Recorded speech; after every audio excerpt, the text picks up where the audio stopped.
and welcome to another day in the Milky Way. And tonight we got a great show for you with my co-host, David Null, Hawkeye Two Feathers. Thank you for being here for another great night. Greetings and welcome, everybody. As always, we greet you with the love and the honor of the infinite creator. And we always pray that you will continue to accept and receive the knowledge, the healing, and the wisdom from the universe. And thank you, Robert, again for another show. This is what, 174? Yeah, 173. 173 shows, my friends. And we've got another, hopefully a good show tonight. Our story for tonight, let's see, I've done forgot the name of it already. It's Rabbit and the Indian Chief. And we've got giants in this story tonight. And so y'all want to stay tuned for that. Yeah, Rabbit and the Indian Chief. So stick around. We're going to have a good story. It will be there shortly. In about an hour. Yes, I got it up. I'm all good. Sorry, everybody, if you had to wait a little while, but don't you worry if you're listening to this on the replay. Heck, you'll never know the difference. But anyway, as Lucky Stone says, happy Tuesday, Soul Tribe. Yes, happy Tuesday. Hello, Sunset Dreamer. Thank you for being here. Hey, Nina the Mystic is here. That reminds me, you people need to go over to Nina's channel. Link is in the description. And you too can get one of these nice mugs with my mug on it. Look at how beautiful that looks. This is one of those tumblers. Yes, I know they cost a little bit, but this is pretty dang cool, at least for me.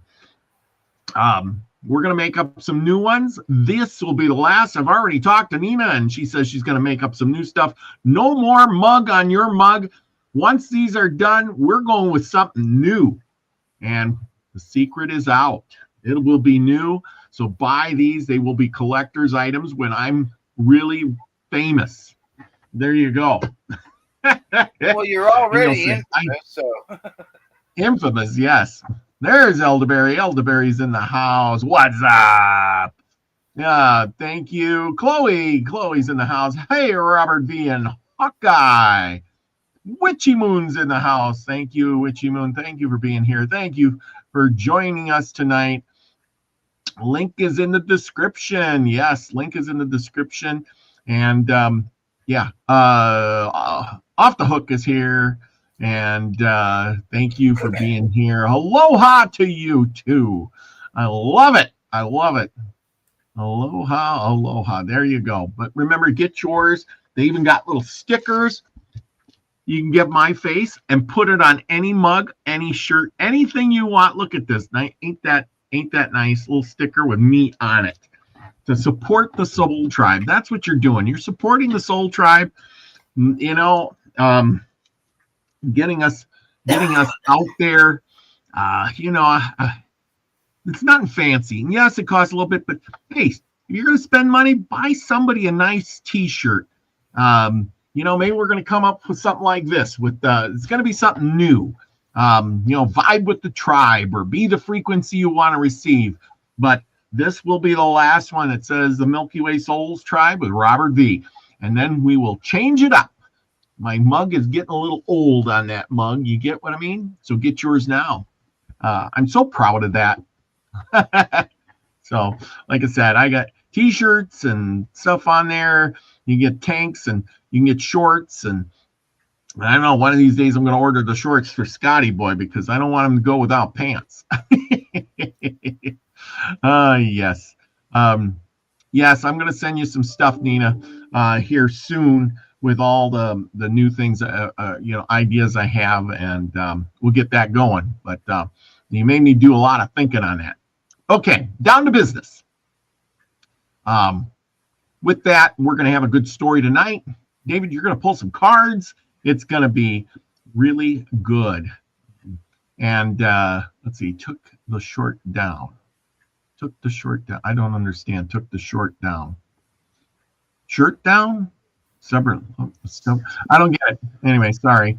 Open to suggestions. Short down. I don't know. Anyway, we'll figure things out. It'll be all good. Shorts. Oh, you took the shorts down. No more shorts. Scotty boy is going to have to go pantsless. Anyway, that's that. I got a mug and I got a thing and I got a sticker and it's all good. I got my stuff this time, Nina. So all good. Nina got rid of your. Oh, she got rid of your face. Nobody wanted their shorts with my face on it. That's sorry. Yeah, I get it. You don't want me smiling on your butt. Anyway, with that, we're going to move on. Tonight, we're going to talk General Sully's War. I got it out of this old book here called Indian Horrors or Massacres by Red Men. Now, if you're weak of stomach, you're probably going to have to cover your ears in some of this. But it really tells. This book is from this is an old book, Indian Horrors, Massacres by the Red Men, a thrilling narrative of bloody wars with merciless and revengeful savages, a full account of daring deeds and tragic death of the world-renowned Sitting Bull. And then it goes on with fantastic ghost dances, mysterious medicine men. Boy, I tell you what, this book would sell 1,000 copies, but reading this, scalping or helpless settlers, burning their homes, etc., etc. It does say etc., etc. Compromising a fascinating history of the Indians from the discovery of America to the present time, their manner, customs, modes of welfare, and legends, etc. By Henry Davenport Northrop, D.D. I don't know what the D.D. is. He also wrote Earth, Sea, and Sky, etc., etc. I never seen so many etceteras, etceteras. You know. But anyway, this book it was written in the 1800s. So it's an old book. I don't know where the date is on here, but exactly. But it's old. Put it that way. Yes, Nina, I have ideas, and I'm going to email them to you. Like I said, I've just been going over them, but we'll get to that. Don't you worry. I'll contact you this week sometime, as soon as I get a day off. I got one more day of work, and then we're off to the races. So with that, we're going to go on. Now, we've talked about Little Crow. We've talked about, some of these other guys, and we are going to get into some of this stuff here. We're going to go with this guy. And don't mind me, but we're going to talk a little bit about the cavalry tonight. Because, why is that? Because the cavalry is kind of important. They play a big part in the Indian Wars. And if it wasn't for the cavalry and some goofy guys out there running around chasing Indians and stuff. Can I interrupt you, please, for a second? Yeah, go ahead. Okay, cavalry is a hill, and cavalry are men on horses. Okay, yeah. So you're saying cavalry. I just wanted to make a note. There is a difference. Cavalry is the guys on horses. So I'm sorry, you know me. I gotta. If I let you keep going, you won't know that there's a difference. Cavalry, men on horses. Cavalry. Cavalry, right. Calvary is a place. Cavalry is the guys on C-A-V, cavalry. Okay, so cavalry, like a cow calf. Cavalry. Okay. Yes.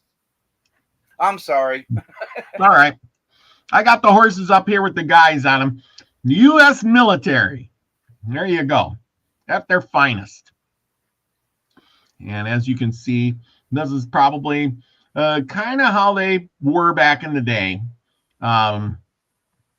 With their horses, and they were They were mounted military, basically. So with that, anyway, Scotty Boy's here to join us tonight. So that's great. Scotty Boy, I don't know if you heard, there's no more shorts, so you're not getting pants. Nina took them down. She took your pants down. Yes. But the going back to the picture, it shows differences in horses. Some of the guys had different hats, but they were a sharp looking bunch when they marched out and rode out, and so there is many a woman who swooned over the men in blue. Oh yeah, absolutely. So anyway, yeah, we're because every girl's crazy for a sharp dressed man. Well, yeah. Well, that's the thing. A uniform really gets the gander of the women sometimes. That's what they say anyway. Okay, so we're gonna get back to the story in General Sully's War. That's what we're talking about. Now, remember, we're going to just go back in history a little bit. There was the war with the Sioux in 1862 in Minnesota, and we did a show on that. And if I get a chance, I'll try to put a link to that somewhere in here later. But you can go back in the playlist and check that out, where we talked about the War of 1862, where the Sioux rose up in Minnesota and just started going on the warpath and killing people off. Well, after that kind of ignited the Indian Wars. People were terrified. For the most part, at this point, the Indians had been fairly not terrible. There was bad ones and good ones, but those people were in such dire straits. When you're at the bottom, there's nowhere else to go. You retaliate. That's all I want to say is that's what happens. Okay. So the battle, it was the Sioux War there, and there was many other battles and desperate men for several years. We're going to go on. Engagements between the Sioux tribes of the Upper Missouri and the forces of General Sully were rich and picturesque. I love how they use the words in this book. They were thrilling adventures, and writers of the following paragraphs took part in the expedition. First-hand knowledge, people. And this, therefore, was interesting details which the dry official reports do not furnish. And this is a graphic narrative by Mr. Blocks. He wrote a bunch of stuff. Back in the day, there was a thing called the penny novels or dime novels, or you know what I'm talking about? Dime store novels. Dime store novels, yes. And you could buy a dime store novel, and it would talk about these people, the scouts, Buffalo Bill, Billy the Kid, whoever was out there. Kit Carson was a big one, writing about him and his adventures. And sometimes they elaborated in those dime novels a lot. Kit Carson going in alone, shooting up the place, killing all the Indians and rescuing the maiden. And that's not really what happened a lot of times. Well, sometimes it did. There were some of the authors back in those days who didn't want to tell a lie. They wanted to tell the whole truth.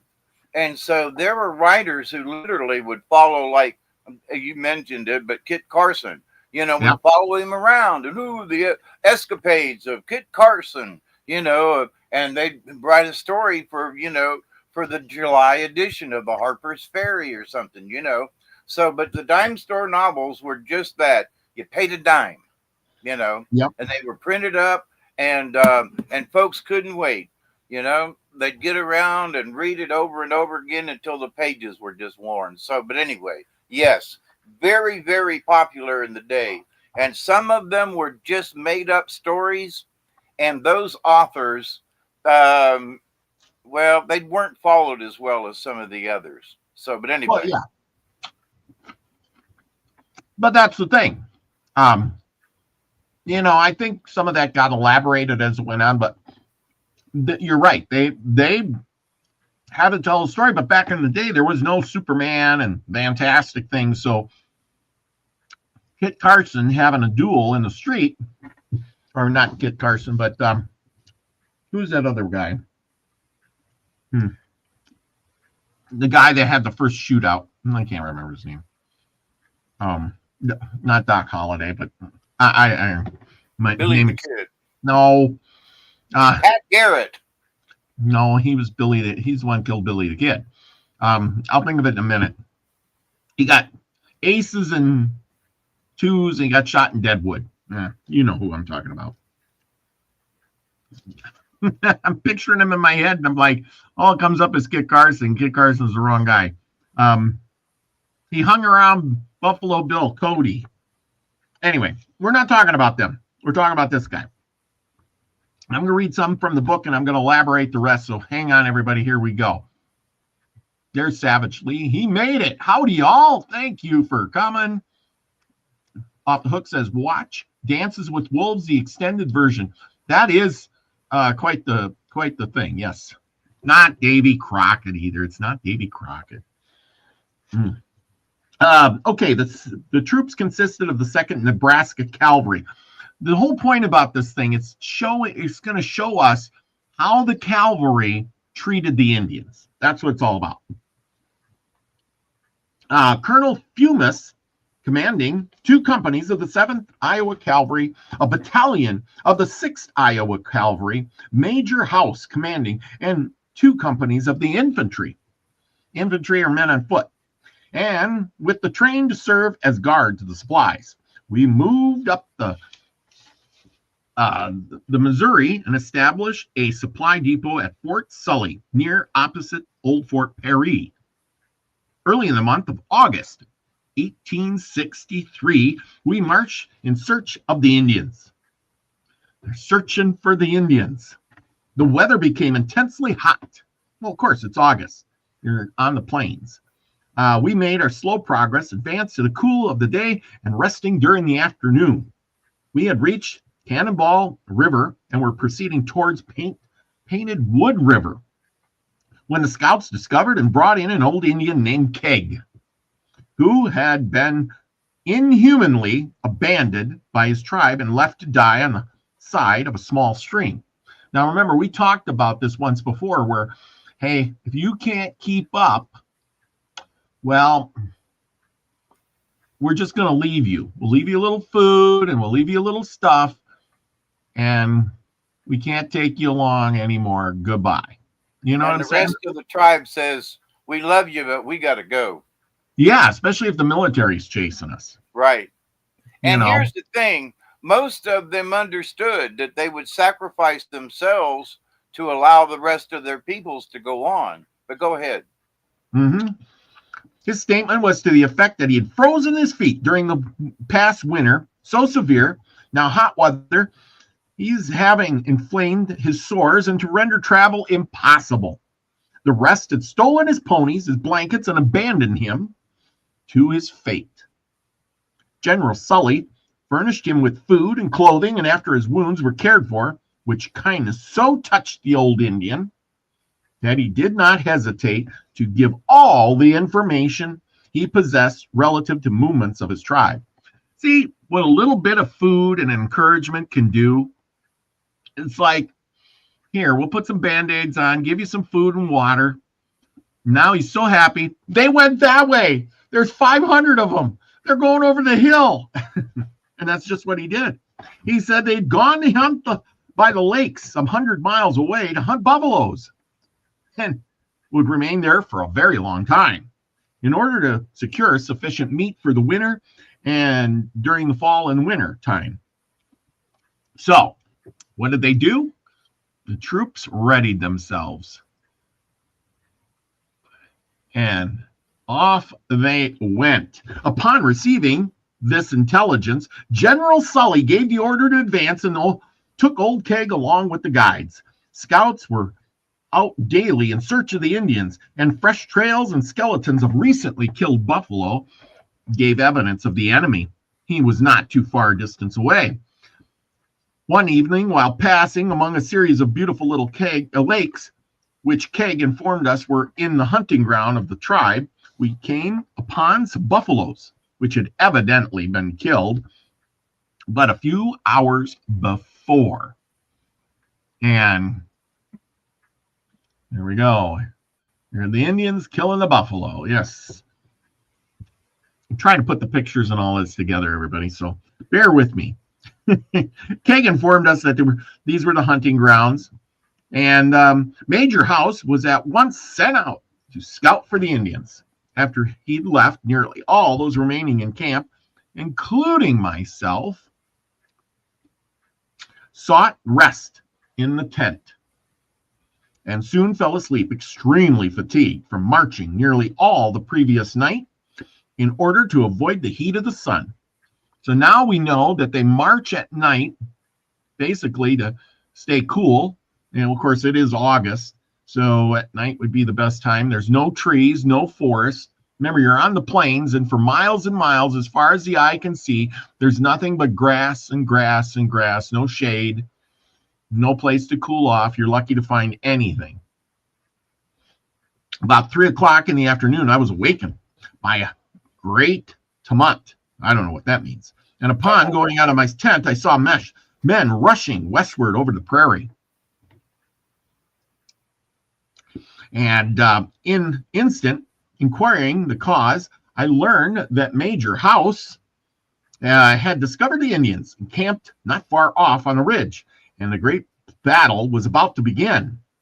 Not stopping to dress, I buckled on my revolvers, mounted my pony, and placed myself at the head of my squad and galloped off for the battlefield, 11 miles distance, arriving just as the sun was setting. The Indians were drawn up on a ridge with their women and their children and their ponies ensconced behind them in a hollow. General Sully was on the ground directing the movements of the troops as they came up, and the Indians were now surrounded and driven back on a spur ground that jutted into a deep ravine. They were evidently appalled at the sight of our great numbers. Now, here's the problem. He jumped up out of his tent, threw on his revolvers. Now, he said he didn't get dressed. I don't understand that part. Did he get dressed, you know, or like dressed in his uniform, or just threw on clothes and threw his revolver on, or what? You know what I'm saying? He was in his long johns. Yeah.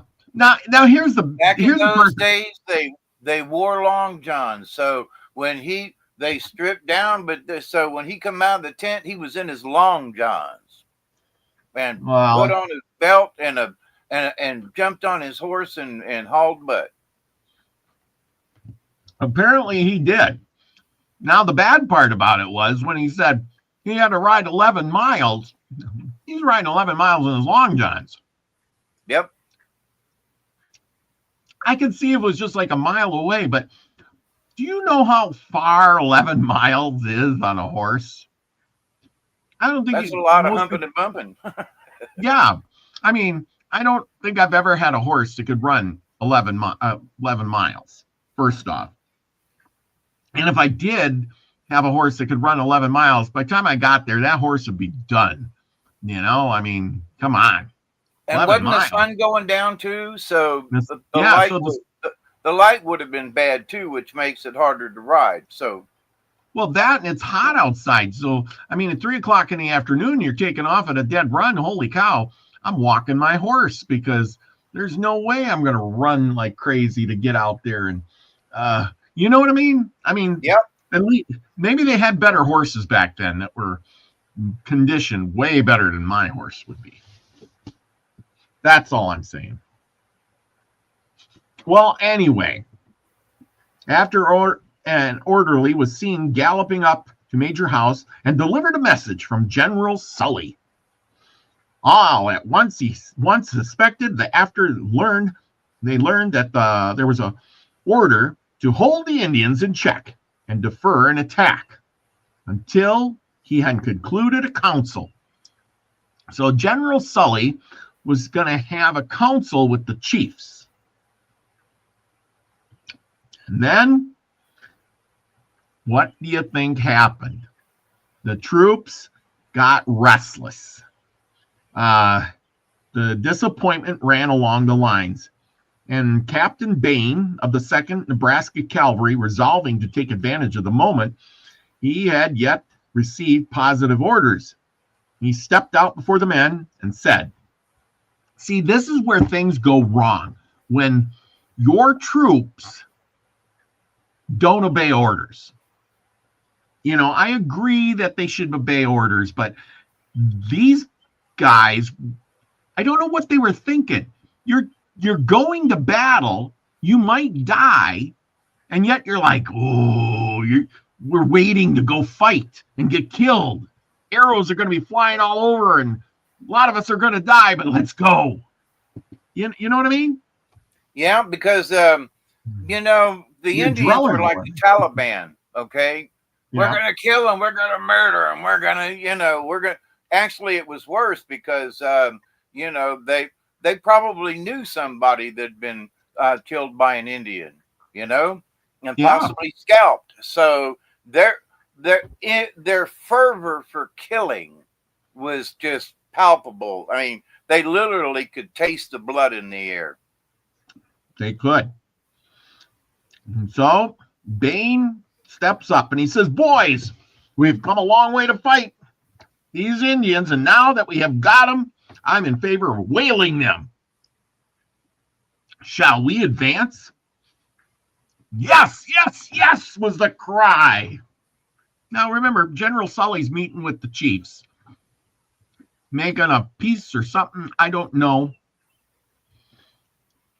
And this guy is rallying the troops. And, you know, and here's this Indian village. Well, and then he says, being called out, each man pick his Indian.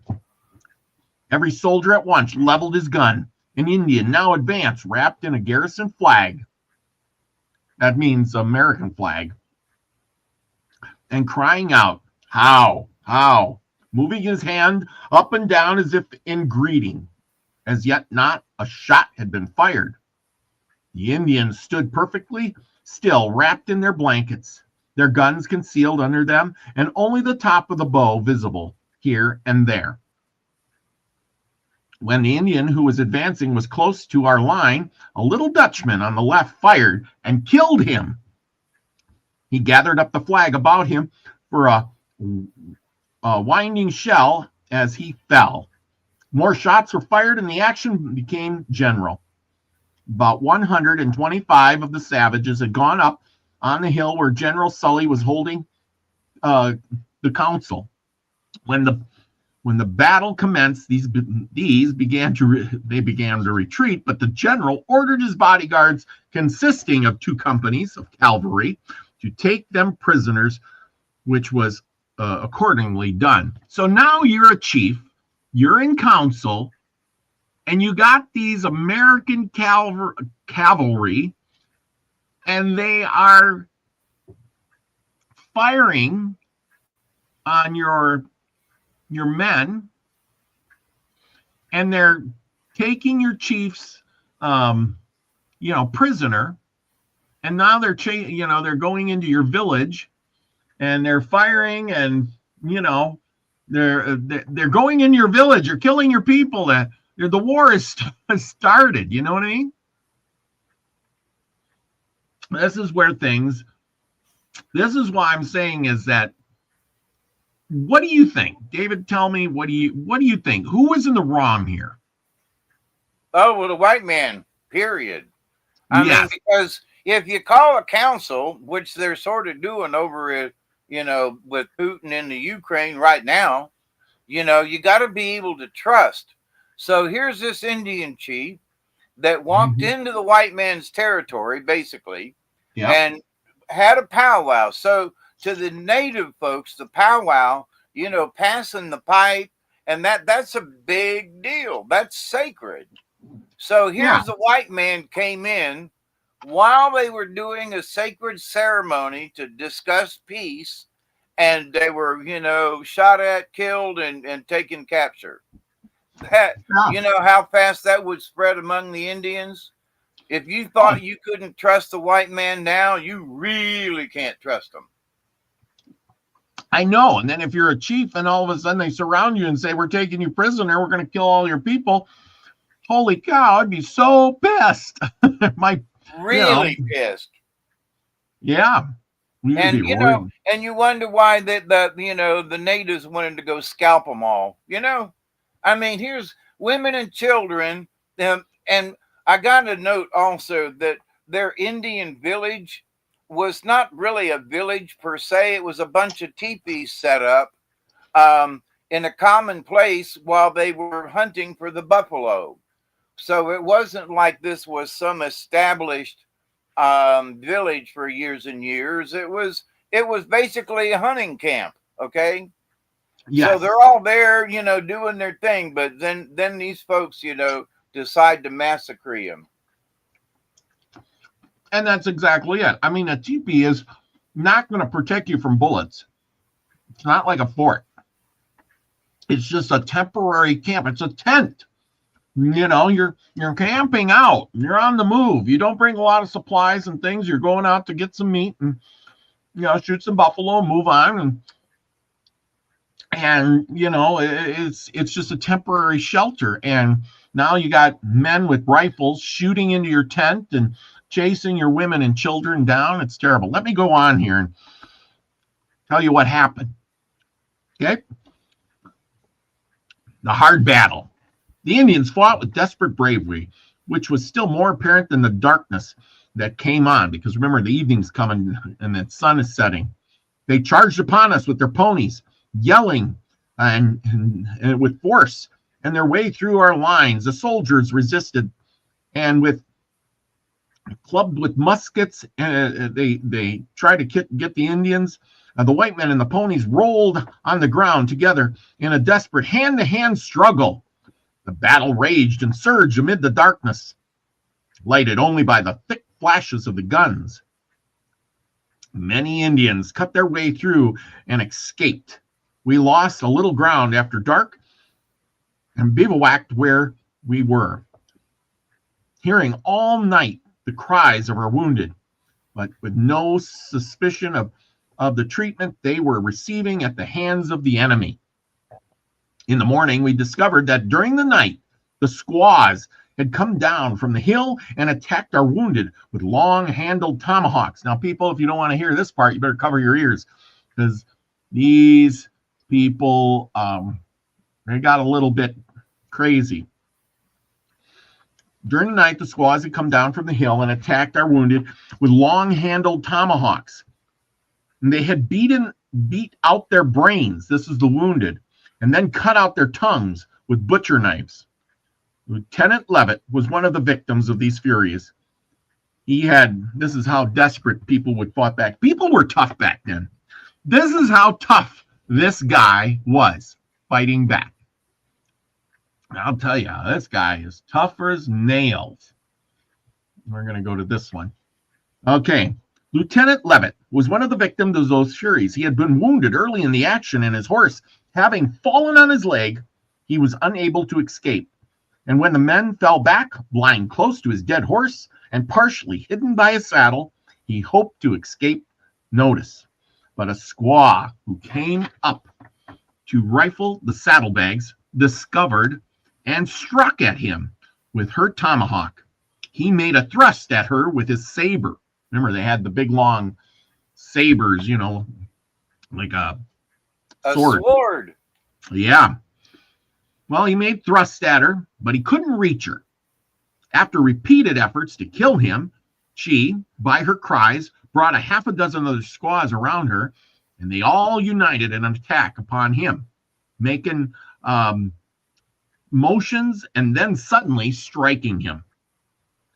But for a long time, the lieutenant kept them at bay by holding his left arm over his head and thrusting at them with his bare saber.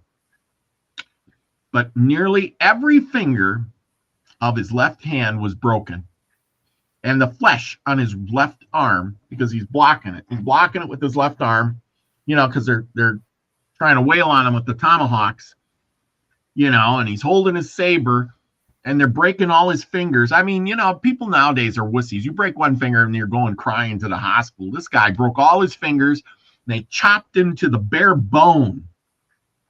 And from the wrist to the shoulder, while the tendons were severed at the elbow, at last, making a desperate thrust, he severely wounded a squaw, who thereupon gave vent to such distressing cry and anguish that her companions carried her off, and the lieutenant was left unmolested, but so exhausted from his loss of blood that he fainted as soon as they were gone. The next day he was found and brought to camp, but died after a day of intense suffering. Come on, talk about being, wow. Here I'm holding them back. As they got tomahawks and they're chopping at you. Oh, in the dark. Yeah, in the dark. You can't see. And you got a horse laying on you. Yep. Probably your legs broken. Probably. Or at least really, hurt. God, wow. Just reading that passage makes me just put a big lump in my throat. Anyway, good for him. But who was at fault? What do you mean? Who was at fault? Were the squaws? No. The squaws were getting back for killing all their men. It was war. But they were basically pilfering also. Yeah. They, because, they would go and, any of the dead, they'd go through their pockets or whatever, and the horses that were down, they'd go through the saddlebags. So, they were more doing that than they were looking for wounded. But as they found the wounded, they took care of them. So, but anyway, go ahead. So, but we all agreed that them women had every right to go down there and beat on that some gun. Mm-hmm. Well, the Indians fell back in the morning, and then he says, we pursued them and found nearly every buffalo wallow filled with their dead and wounded. The former number being 225, we held 125 prisoners. Wow. So you know what a buffalo wallow is, right? Yeah, sort of. It's where the buffalo roll and they kind of dig a hole with their paws and they roll in the dirt to keep the bugs away. And when it rains, it gets muddy and they get mud on them to keep the bugs off of them. And Yeah. Wow. So they captured most all the Indians, but, and then, they also captured 125 prisoners. In addition, 700 head of Indian stock killed. So they killed 700 horses, probably. Wounded or captured. Our own loss amounted to 58 men in killed and wounded. In the return, once we made a feeble attack, which was soon repulsed, and they had hoped to surprise us and liberate their prisoners, but not a man escaped. We were unwilling to part with the trophies of our victory. So the last of the Indians out there, tried to, liberate their capture, their prisoners. I mean, wouldn't you? I mean, I guess if it was me and I would be the warrior and they took my wife and kids, I'd be like, I'm going to do whatever it takes to get them back. Wouldn't you? Yep. And even if it kills me, and that's what it did. It killed them. Lucky says, no, quite a surprise. I'm thinking, no, I don't think it's any surprise at all. That's what I expect the U.S. military to do, is capture and take prisoners and not give anything back. Okay, so we go on to general. Did it say that lieutenant that started the tussle, did he make it through, or do we know? Oh, Lieutenant, he died. Good. Yeah, he died of his Part wounds. of this story. That SOB started this mess. They killed him. Good. He died. Okay, well, anyway, we get back. General Sully ordered the Indian camp to be destroyed. So after they got going, they destroyed the Indian camp. They went in, burned. Oh, that's the wrong one. We'll go back to this one. They burned all of the teepees, shot everything up. And they heaped everything. They pulled down the teepees and heaped them together on lodge poles. And on top of these were thrown the bales of robes, buffalo robes, meat that they got from the buffalo, and wood. The entire mass was then set on fire and watched until consumed. A most pathetic scene was now this is going to get bad, everybody. So if you want to turn me off or whatever, I'm going to read the gory parts here. A most pathetic scene was witnessed while the camp was burning. The Indian dogs that had been left to guard the tents, wandering around, howling most piteously. Little shafts were strapped to their sides, and on these were tied domestic articles, and often Indian babies. During the night, many of these animals became frightened and hid among the rocks and ravines, so that the mothers who fled at night were obliged to leave without their babies. The dogs, true to their trust, wouldn't allow no one to come near them, but fled over the hills when anyone approached. They would soon return, however, and sitting on the hilltop, cry and as they gazed at the burning town. The little babies, however, did not utter a sound. Remember, they're strapped. You know how they strap those little Indian babies in that like a cradle thing, right? Like a papoose on the back. Yeah, but now they're strapped onto this dog. Yeah, the dogs trundled them over ditches and rocks, jolting them most vigorously. The soldiers deemed it advisable to shoot these dogs and sometimes kill the baby in mistake, which was more merciful than would at first appear, since it saved them a death by starvation on the prairie.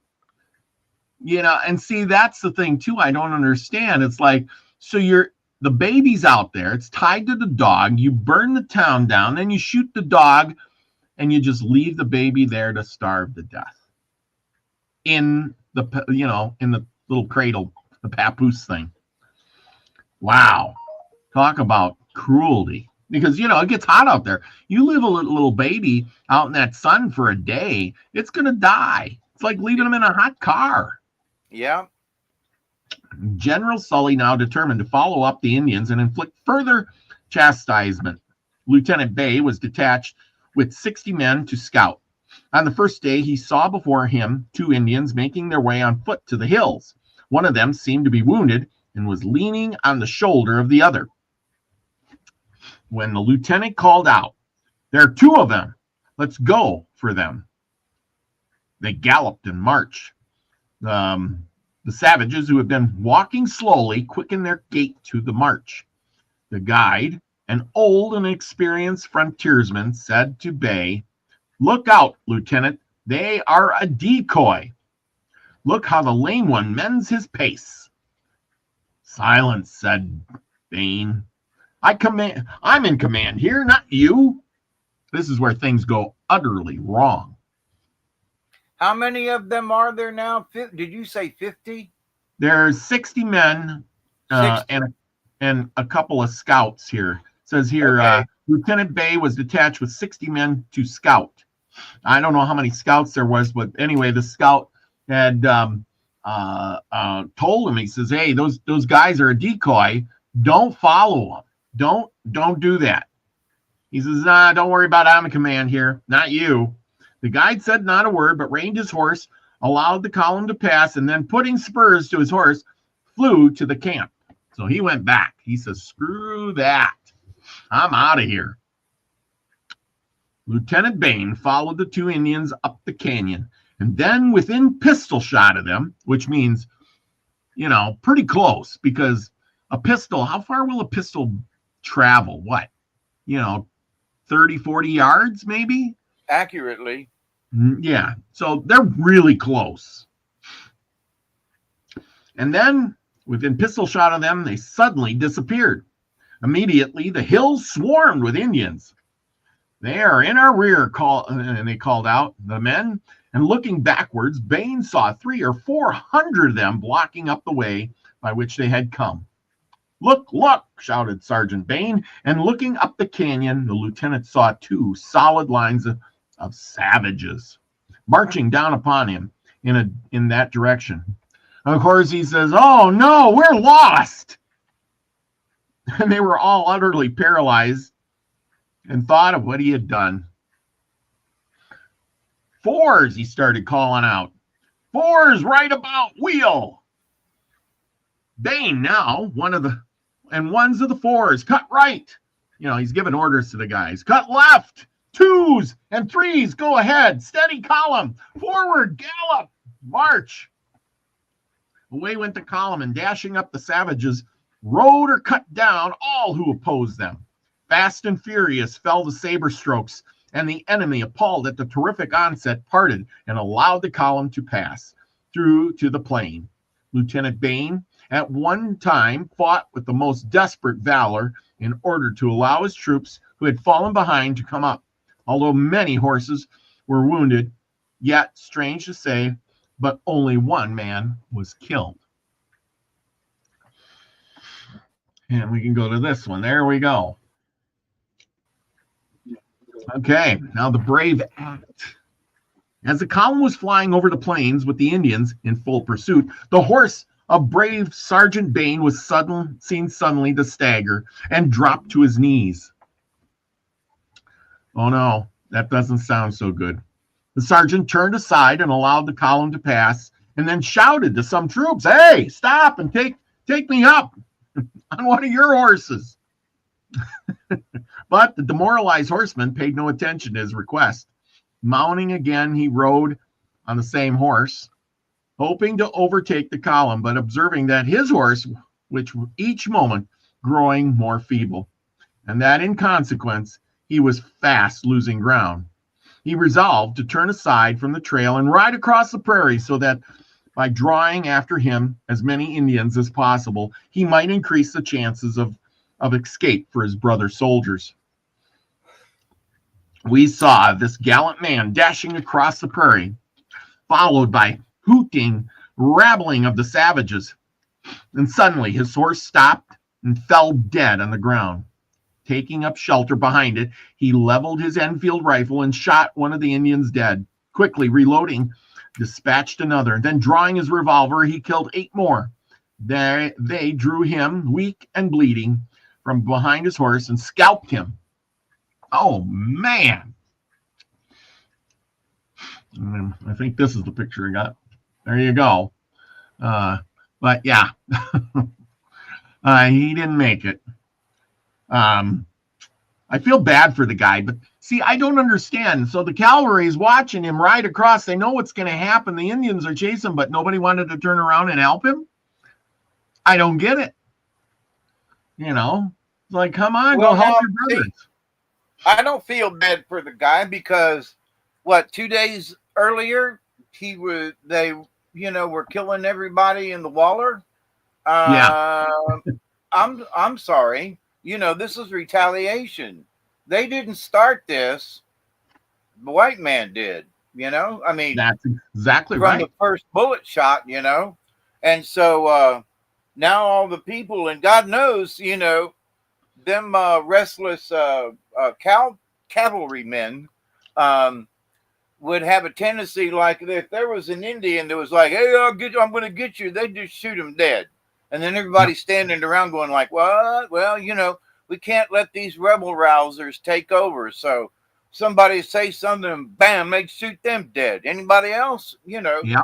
They were as bad as the Nazis were as far as, World War II in that, if you argued or did something, bam, you were out of here. But so, so the natives already knew the cruelty of the white man. Exactly. Because who would sneak up and kill all the women and children, you know? But anyway, go ahead. Okay. Sergeant Bain was up. Well, okay. So because of his bravery, they abstained from mutilating him, although they did scalp him, but they didn't mutilate his body as a sign of honor of, being brave. Sergeant Bain was of the 2nd Cavalry, and had been broken by General Sully. He was reduced to the ranks as a private on account of his ferocious cruelty in leaping into a buffalo wallow and tomahawking 27 wounded and dying Indians. See? Yeah, in his revenge for the squaws cutting out the tongues of our wounded. So you're right. So he's getting revenge for something that some squaws did to the wounded. It's war, But yeah, so he got reprimanded and demoted. But after his gallant conduct on the occasion of the dead man, was reappointed his position as sergeant and then buried. So there you go. He became a sergeant posthumously. Yeah. Yes, he did. That's the military for you. Yeah, he did a valiant thing, so we're going to award him. We're going to knock him back up a thing and now put him in the ground. Well, let me go back a second. How many did he tomahawk in the Waller? 27. Okay, don't you find that interesting? Yeah, I do. I really what do. I find interesting is they wrote down how many. Yes. 27, not 13, not a score, not 2 score, not 20, no, 27. Yeah, I know. Which is the inverse of 72 for those of you who might think that's interesting. But anyway, the fact that they knew how many, that's to me is like, what? Somebody was sitting around counting. God, dog, that guy, he killed 27 of them. What? Yeah, there's somebody up on the hill counting. That amazes me. I'm sorry. You got to admit that this Bain guy, he was quite the Indian fighter, because even when his horse fell dead, he loaded his infield, he shot one of the Indians dead. That's one. Quickly reloading, he dispatched another. Then drawing his revolvers, he killed 8 more. So he killed 10 more Indians before they got him and killed him. Well, you know what I mean? Usually it's only a 6-shooter. So how did he kill 8 with his pistol? He had to reload quick. His revolver. He said he had a revolver. I know, but it's a 6-shooter. I don't know. It's a good question. But he killed 8 with his pistol. I'm just saying he had to reload fast. He must have. Okay, now we're going to move on. Remember, that was the end of 1863. Now it's 1864. Remember, Civil War is going on at the same time here.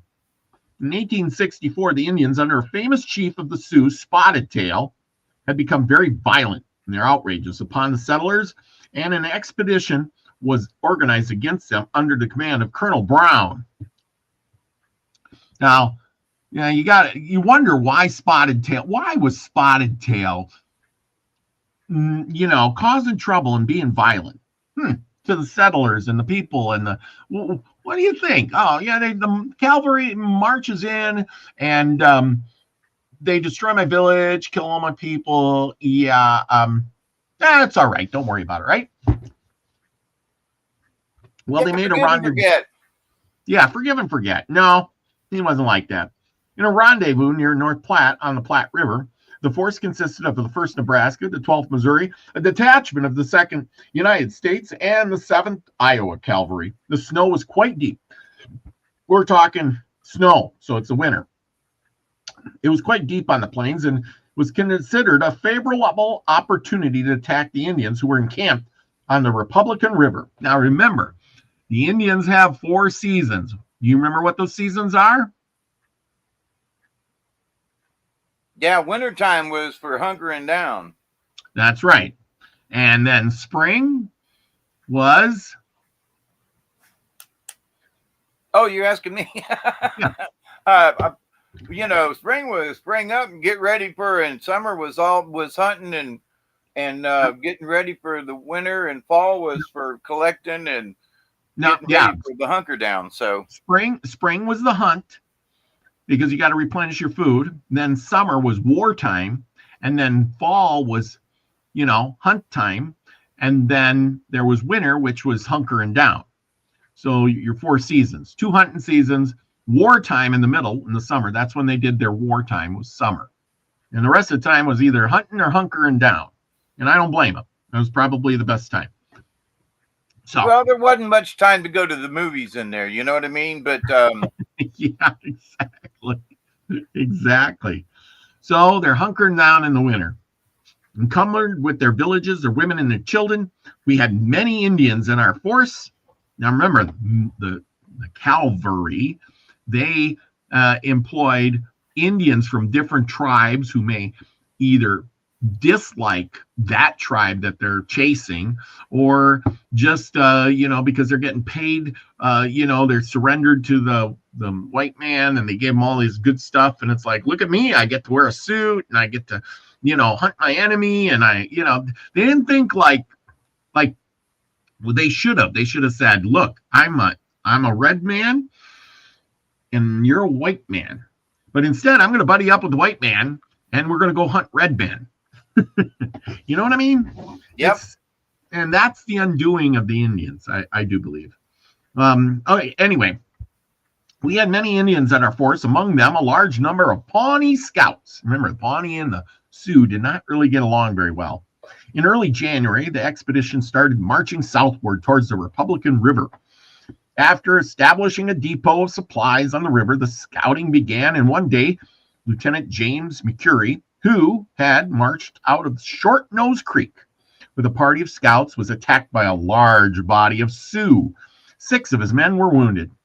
It was a source of regret to Colonel Brown, and the Indians had seen the scouts. For fear they would be frightened away, he feared that they would be frightened away and before the assault could be made. And so it proved. For that force, they reached Solomon's Fork. Not one was to be seen. So as soon as they seen the Indians, they had a skirmish, and the other Indians ran off, probably telling everybody, get out of town, the cavalry is coming. While we were encamped in the depot of supplies, Colonel Brown offered a purse. Now, this is where it gets interesting.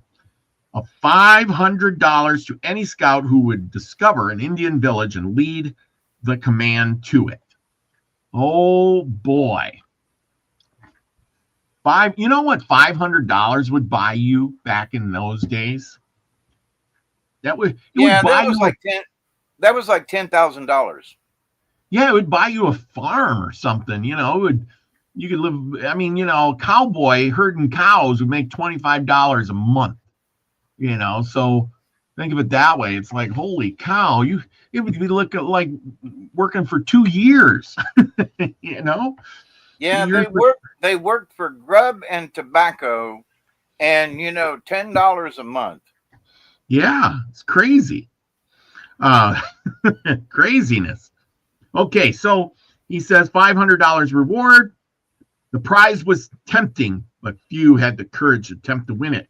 With 2 sharp, shrewd men, however, came forward.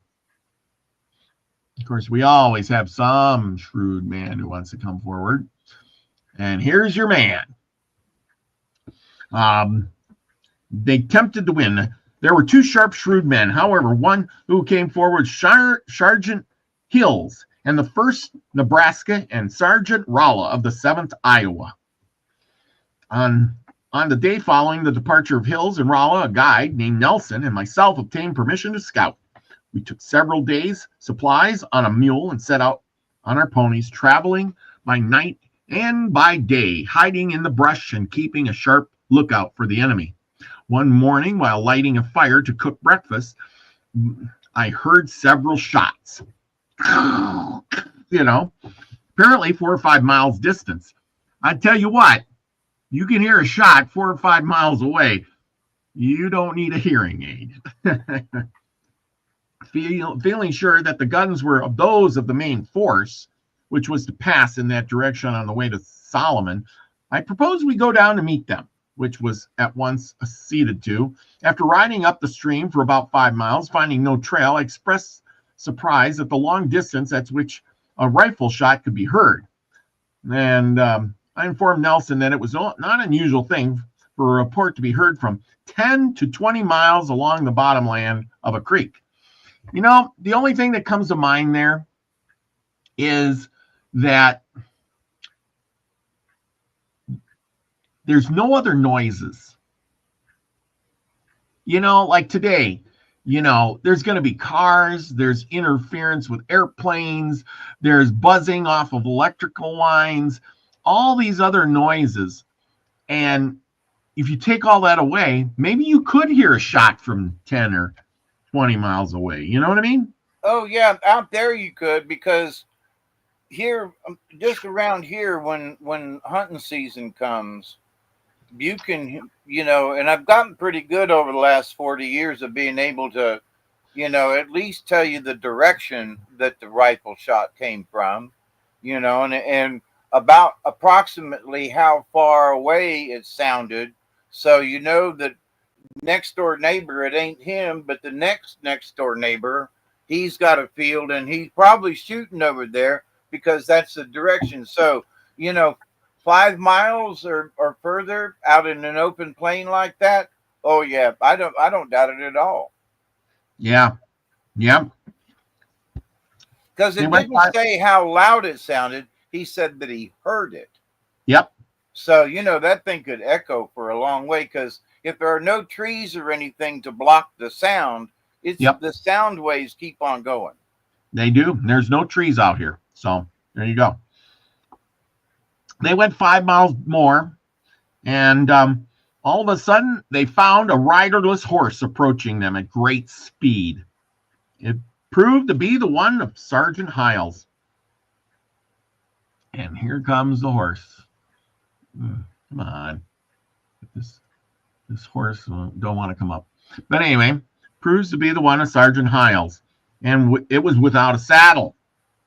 At once, we concluded that he was killed by the Indians while his horse had escaped from their hands. How about that? Anyway, fearing the savages would be upon us soon, we retreated down the creek and camped for a night among the bluffs. At 9 o'clock, I arose to watch, and soon after midnight, the moon was rising bright and clear. I woke Nelson, remember they're going to travel at night, and proposed that we should saddle up across the Cedar Creek. We came across a very recent Indian trail, and realizing our imminent danger, we struck out on a forced march, only stopping a few hours at a time to rest the ponies. On the 5th day, we reached the camp, and there learned that it was Sergeant Rolla, not Sergeant Hiles, who had been killed. Yep, poor guy. He was killed. Killed. As you can see, killed. Later in his adventures, okay. So here's what he said. Rolla and I traveled several days and finally pulled up on Prairie Dog Creek. We had seen no Indians and were becoming careless. Of course, believing that there were none, one morning, just about daybreak, while Rolla and I were warming ourselves by a freshly made campfire, we were attacked by about 40 Indians. Rolla, pierced through the heart, died instantly. How I escaped, I do not know. But the balls whistled around me, knocking up the fire and even piercing my clothing. Yet I was not so much as scratched. And you know what? These people, these guys are shooting. When they're shooting these guns, they're shooting big caliber. It ain't a 22 they're shooting. Running to my horse. Huh? I'm right. That they're shooting a big old bullet. Yeah, they're shooting 48 or 50 caliber lead bullets, you know, and these black powder guns probably, more than likely. So anyway, running to my horse, which was saddled and tied nearby, I flung myself upon his back and dashed across the prairie. The Indians followed, whooping and yelling, woo, like devils. And although their ponies were fleet, they could not overtake my swift-footed Salem. That's his horse's name. Getting well in advance of them and congratulating myself upon my narrow escape from the terrible death, I might soon have passed entirely beyond their reach. had not Salem suddenly fallen headlong into a ravine, which was filled with drifted snow. In vain, I tried to extract him, and more he struggled, the deeper he sank. Knowing that the Indians would soon reach us, I cut the saddle girths with my knife, that the horse might be free in his movements. Then, bidding him lie still, I took my pistols and burrowed into the snow beside him. After digging down a little way, I struck off into the drift and worked my way along it toward the valley. I had not tunneled far before I heard the savages approaching.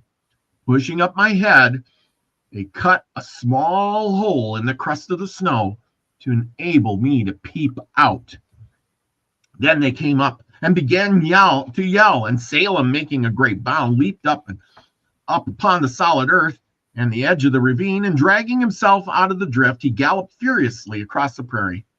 Oh, how I wished I was on his back, for I knew the noble fellow would soon bear me out of reach of all danger. The Indians separated, part of them going after the horse and part of them searching for me. They examined almost every foot of ground in the ravine and punching snow all around me.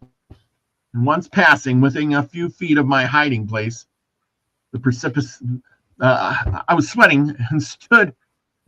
I was sweating so hard.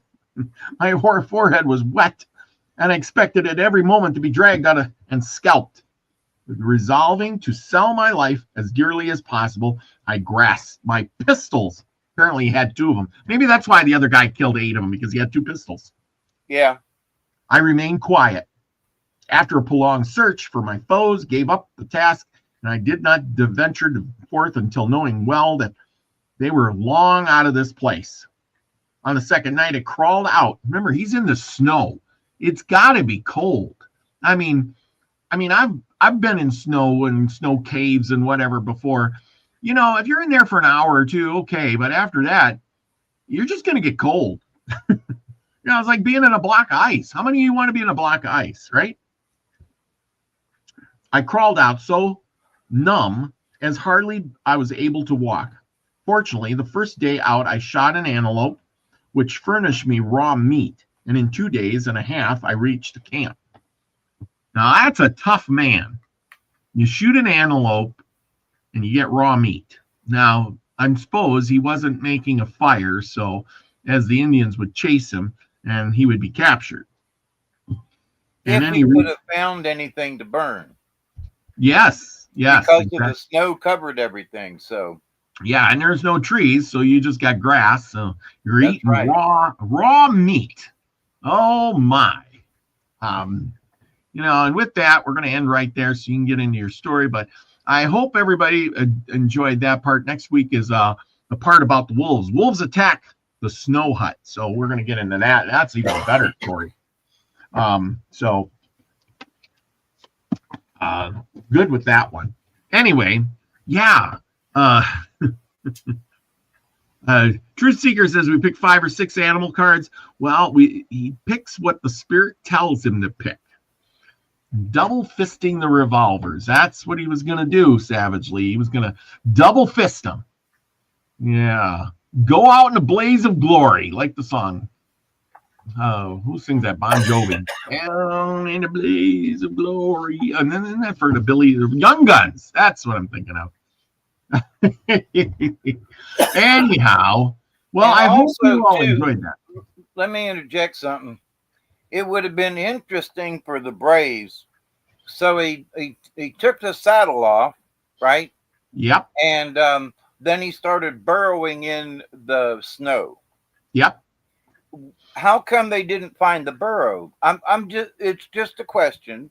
You know, they knew to go poking around in it, but they didn't find the hole that he dug.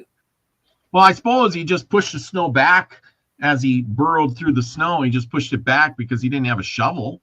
Yeah, right. He did it doing it with his hands. I know. But I mean, you know, from that standpoint, if an Indian is a tracker at all in the snow, they should have noticed that disturbed, you know. But anyway, that's just an observation. Yeah, I know. But, you know, this is the thing I kind of wonder. You're exactly right.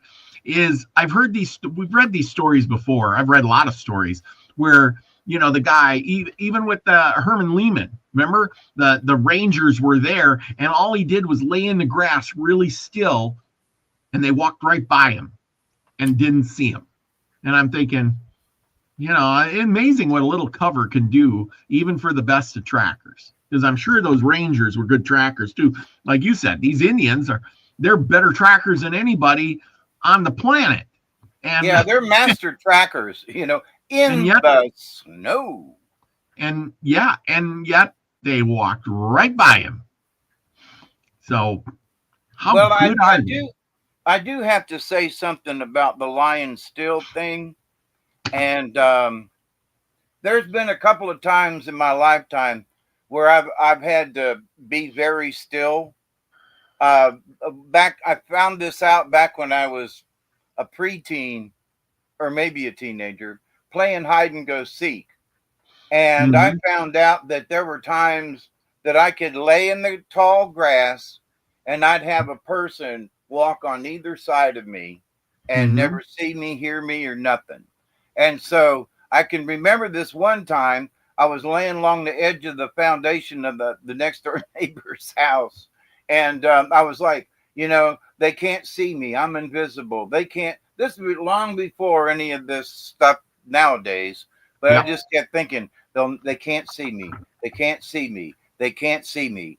They even shined a light on me and they did not see me. And so over the years, I've been in places where, and I have been very still, and animals have passed within a foot or so of me, And so this idea of making yourself invisible, there's more to it than just, it's not necessarily that you have disappeared. It's that you're invisible. Well, what does that mean? It means, well, you might have just become part of the background. Yeah. So it's invisible to the eye. There was in Tennessee up there in Cades Cove, and was walking along the edge of this gravel road, and I'm looking and I'm paying attention, and all of a sudden this deadgum elk, 10 foot tall with antlers, comes walking out of the forest right beside me, and I'm like, where did you come from? And so, big animal, should have seen it. But so there is something about invisibility that I just have not been able to quite explain. But the shamans practiced, things like that to become invisible, to go into the camp of another. But in listening to some of the stories of some of the guys in Vietnam and so forth, and I knew a gentleman who his job was to sneak up on the enemy and cut their throats, and he was very good at what he did because he made it home from Vietnam with hardly a scratch. So, his kill rate was somewhere in the 20s or more. So it's like, I just can't imagine having to do that. But the fact that he was so good at it. So how did this guy sneak into the enemy's camp and do all these things, again, without being seen? So there is something about being able to conceal yourself to where somebody can look right at you and they can't see you. Yeah. But I know in my head that it's an invisible thing. Because every time I've gotten into a situation like that, I go into this, I'm invisible. I'm invisible. I'm invisible. And that there's no, I don't know if there's magic involved with it or not, but I just know that there have been many instances in my life where things have been very close and I was not seen. So, but anyway, I agree. I think that everybody has the capability, by the way. Oh yeah, I totally get it. I totally understand. I know exactly what you're talking about. It's a state of mind. You become invisible because you are willing it to happen, and even though you're there, you're invisible to everybody because it's mind control in a way. To me, it's sort over the years I've thought about it, Yeah. pretty good bit actually, and I think it's that you change your essence. Yeah. And so it's like if it's an animal, they can't smell you or they can't see you or, you know, and it's, in my older age, I have gotten to the point where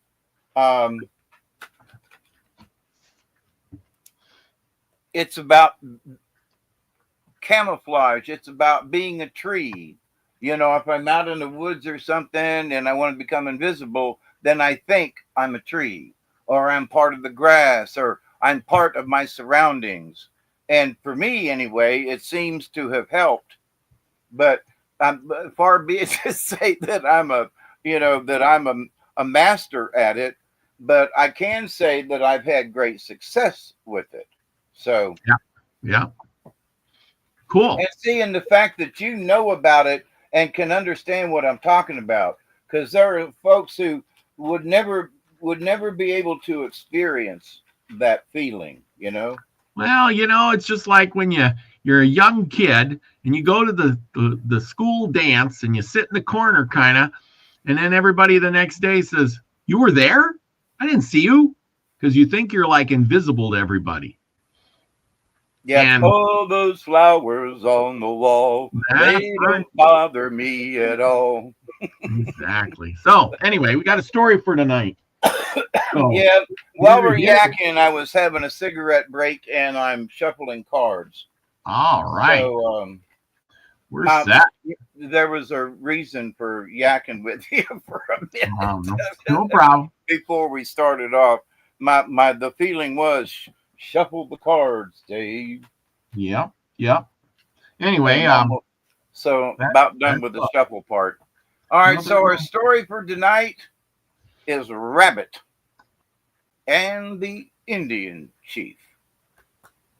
And so the cards are shuffled, so when I get done, I'll be able to actually pull the cards. So you folks out there,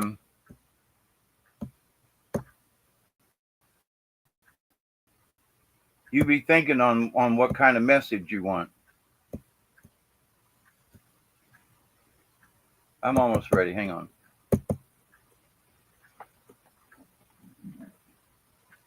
I'm still reading from the book Glooskap's Country and Other Indian Tales by Cyrus Macmillan, 1922. So it's over 103 years old, the book.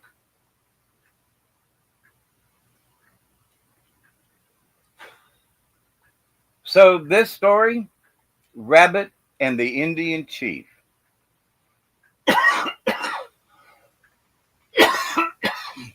Excuse me, coffee time.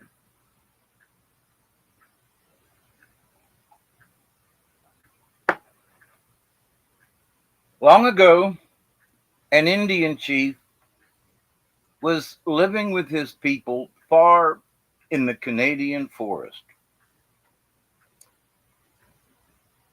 Life was good and food was plentiful, and the people were all very happy. But one day,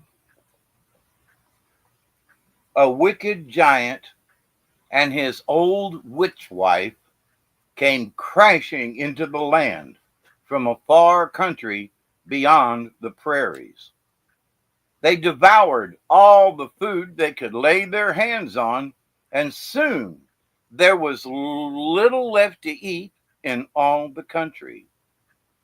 And often they carried off little children to their hiding place and ate them up until not a trace of them remained. Somewhere far in the forest, they dwelt in a hidden cave. They slept all day long, but at night they always stalked forth in search of plunder. The chief was much troubled. and with his warriors he tried in every way to discover their hiding place. But no one ever succeeded in finding it. For by the use of their magic power, the giant and his old witch wife could make themselves invisible when they walked abroad among men, and they could not be caught. The chief called all his warriors to a council and said, "Who can rid me of this pest? Who can kill the giant?" But not a man replied. And when he saw his people's store of food rapidly growing smaller, and the little children of his tribe slowly disappearing, he was greatly puzzled as to what he should do. One night of bright moonlight, Rabbit was prowling through the woods, as was his custom, in search of someone on whom he could play a prank, for he was a great joker. Suddenly he came upon the giant and his old witch wife standing by an opening in the side of a low mountain. He watched them for a long time from the shadow of a great tree, and at last he saw them enter a large hole in the side of a hill. He knew now that he had hit by accident upon the giant's cave, and he was well pleased by his discovery. But he kept his secret to himself, for he thought, "Here's a good chance for me to win fame. I will kill the giants by a crafty trick, and I will then be looked upon as a great warrior, the foremost in all of the land, for all the chief's men have failed to find the giants." So he went to the chief and said, "O chief, I know where the giants live, and I swear to you that I am going to kill them. It is I alone who can rid you of these pests." "You," said the chief in great surprise, "little harm the like of you can do to the giants. They will eat you up in one mouthful." Then he laughed loudly at Rabbit's boldness, and he called to his warriors, saying, "See what a stout fighter we have here. Little Rabbit says he can do what we have failed to do. He swears that he will kill the giant. He is better fitted to kill a mouse." And they all laughed loud ha-has at Rabbit's vanity. Poor Rabbit's pride was deeply hurt by the chief's scorn and the warrior's cruel laughter, but it all made him more determined than ever to slay the thieving giants. So he went to an old woman who lived nearby and said, "Give me an old faded dress and a ragged old shawl, and your colored spectacles and a hat with a feather in it." The old woman wondered what tricks he was up to now, but she gave him what he asked for. He put on the tattered old dress and the battered hat with a red feather sticking from the top, and he wrapped the old shawl around his face, and he wore the woman's colored spectacles, and he carried a crooked stick. And dressed in this fashion, he set out towards evening for the giant's home. When he reached the mouth of the cave, he stood still and waited, leaning on his crooked stick, for night was coming on, and he knew that the giants would soon be going out on their plundering rounds. After a time, when it was quite dark, except for the moonlight, the giant's old witch wife came out of the cave. When she saw Rabbit in the dim light, she said gruffly, "Who are you, standing in the shadows?" "Oh, my dear niece," said Rabbit, I have found you at last. I am your poor old aunt. I thought I had lost my way. I have come to see you from your home in the far country. It was a long journey, and my poor old legs and back are stiff and sore, and I am very hungry and tired. And he moved slowly towards the woman, hobbling along with his crooked stick. The giant woman was deceived, and she threw her arms around Rabbit and kissed him, and she did not feel his whiskers or his split lip because of the old shawl that was wrapped around his face.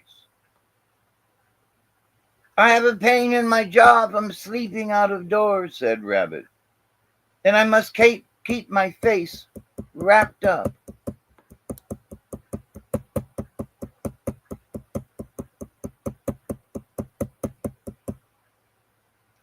Come in and rest, and you will soon feel better, said the giant woman. You will have to lead me in, said Rabbit, not wishing to take off the shawl, for my eyesight is very bad. So she led Rabbit into the warm cave, which was so dark that they could scarcely see each other. And she called her husband and said, Here is my dear old aunt who has come from all the way from the far country, beyond the prairies. And the giant, believing Rabbit to be his wife's kindred, for he could not see him very clearly, treated him very kindly. And they showed him the bed where he was to sleep. The woman then gave Rabbit a large piece of dried meat to eat, but Rabbit said, I cannot eat it, for I am old, and I have lost all my teeth. Give me an axe to cut it up small. So the woman brought him a sharp axe, and he chopped the meat into small pieces and ate it all up. And he said, I will keep the axe by me, for I shall need it at all of my meals. And he placed it beside his bed. The giant said, We're going away to see some friends, but we shall be back before midnight. But before they went away, Rabbit said to the woman, I hope your husband sleeps soundly. I have a bad cough and sometimes moan because of the pain in my face and head, and I do not wish to disturb him. And the old giant woman answered, He slumbers too well.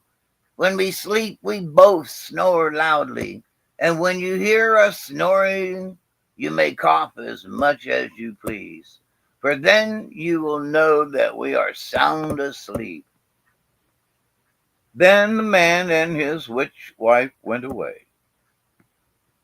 When the giants came home, Rabbit pretended to be fast asleep.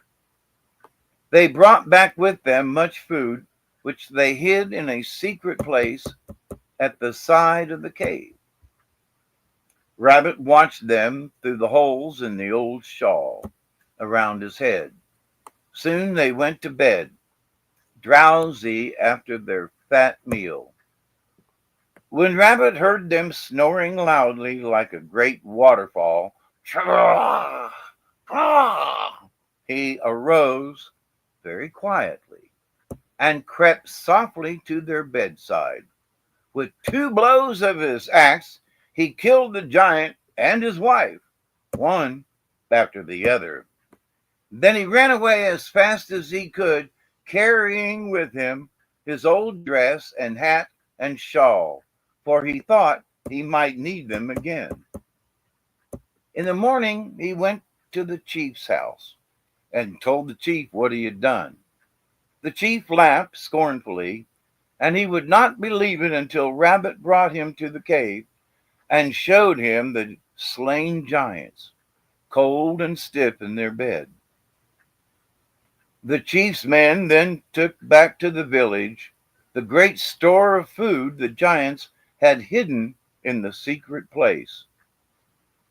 But the chief and his warriors although they were glad to be rid of the thieves, were angry at heart because Rabbit, whom they had laughed at, had done what they failed to do, for they were very jealous of Rabbit's power. One day, soon afterwards, the chief called all the birds and the animals to a council and said, "Now that the giants who robbed us of our food are dead and gone, and that we shall never again want for nourishment in my country, I am going to let each animal and bird choose the kind of food he would most like to live on if he could get it.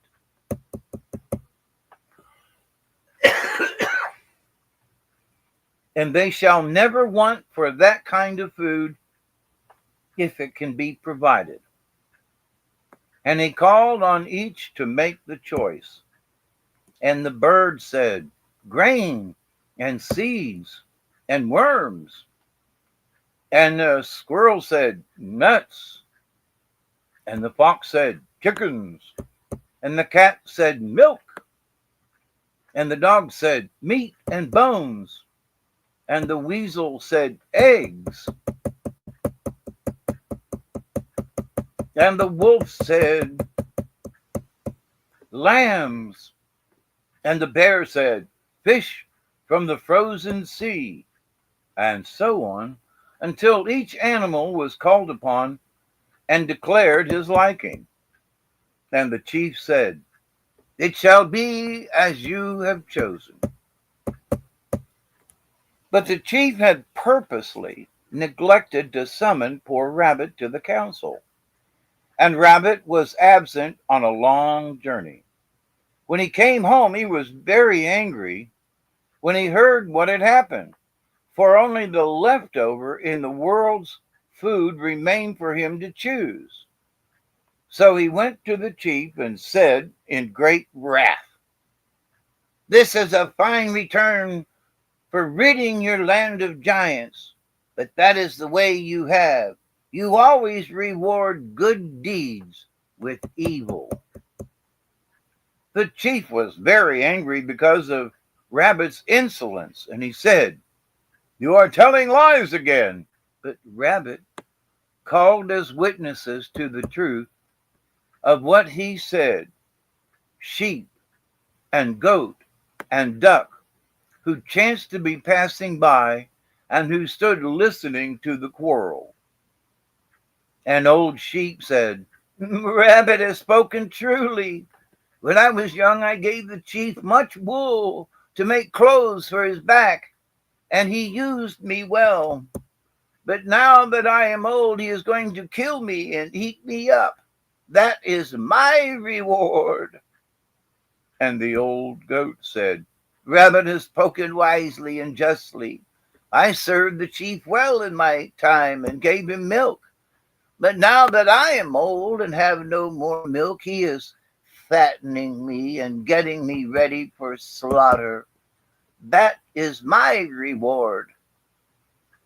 An old duck said, "That is a true saying of Rabbit. Once upon a time I gave the chief many eggs and young ducklings, but now that I have stopped laying, he is soon going to roast me in a pot. That is my reward." The chief could make no answer to these charges, for he knew them to be true. And he offered to do what was in his power for Rabbit. But Rabbit refused to make choice of food, for he said, "The best is already gone." He sulked for many months and lived alone by his own efforts as best he could. At last he decided to take vengeance on the chief, and he hit, as was his custom, on a crafty trick. The chief had an old bear which he prized very highly, for the bear did for him many wondrous tricks and brought laughter to him and his warriors when he danced at their feasts.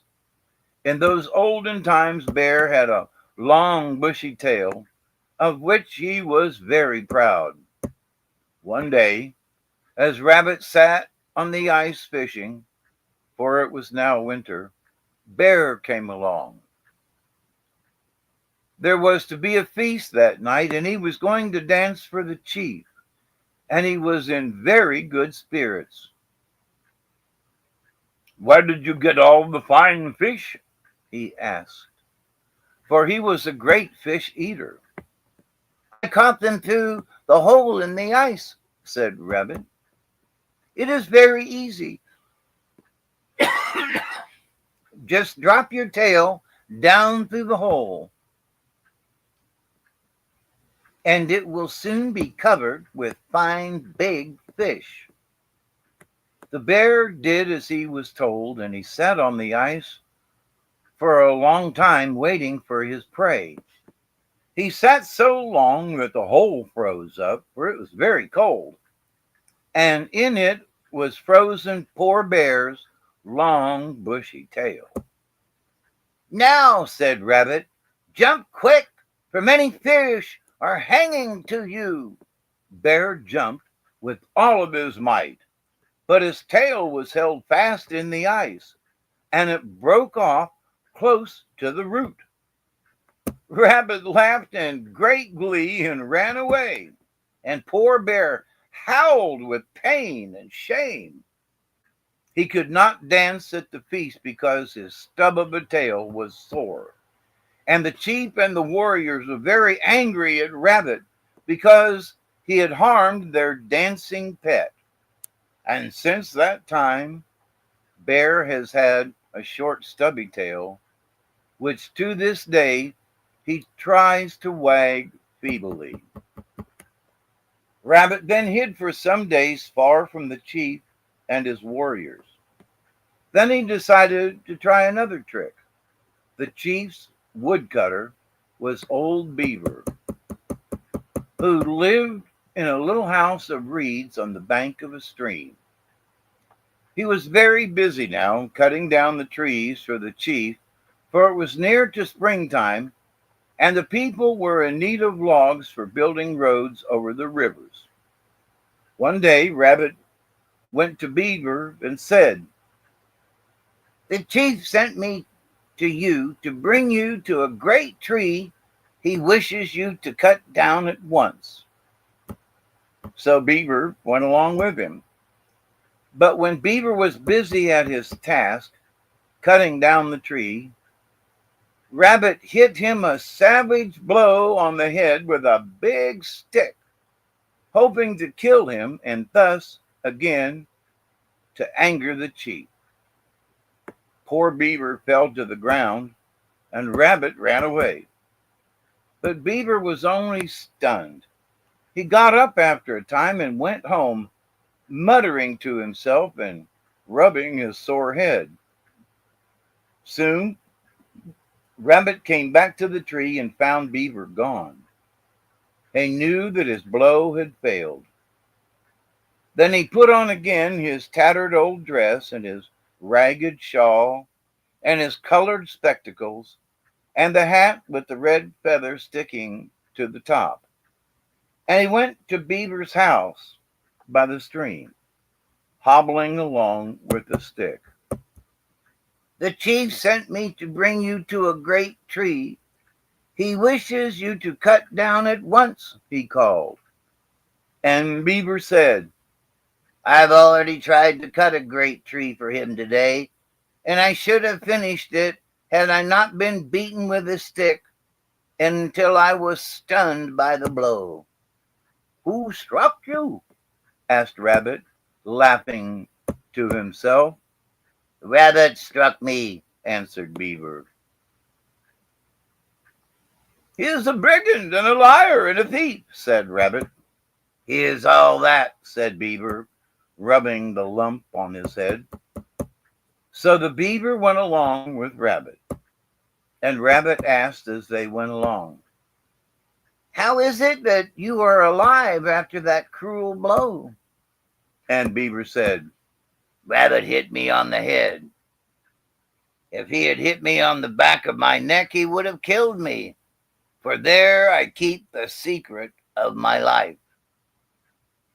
When the beaver was busy again at his task, cutting down the tree, Rabbit hit him a powerful blow on the back of the neck, and poor Beaver fell down dead. Then he cut off his tail that was made like a file and went away happy, for he knew that the chief would be very angry when he found what had happened to his woodcutter. When the chief learned that Beaver had been killed, his wrath knew no bounds, for he could ill afford at this time to lose his best wood chopper. He blamed Rabbit for the deed, but he could not be sure that his suspicions were well founded. Rabbit kept out of the chief's sight for some weeks, but one day in early summer he was very hungry.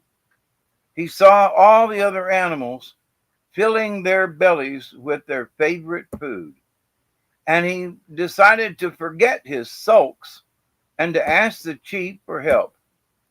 So he went to the chief and said haughtily, "I want you to give me food for my own special use, as you have done with the other animals. You must do it at once, or I will do you much harm."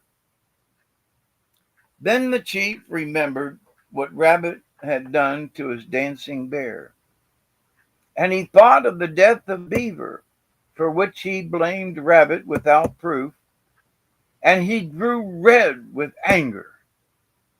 He seized Rabbit by the heels and said, "Henceforth the dogs will always chase you, and you will never have peace when they are near.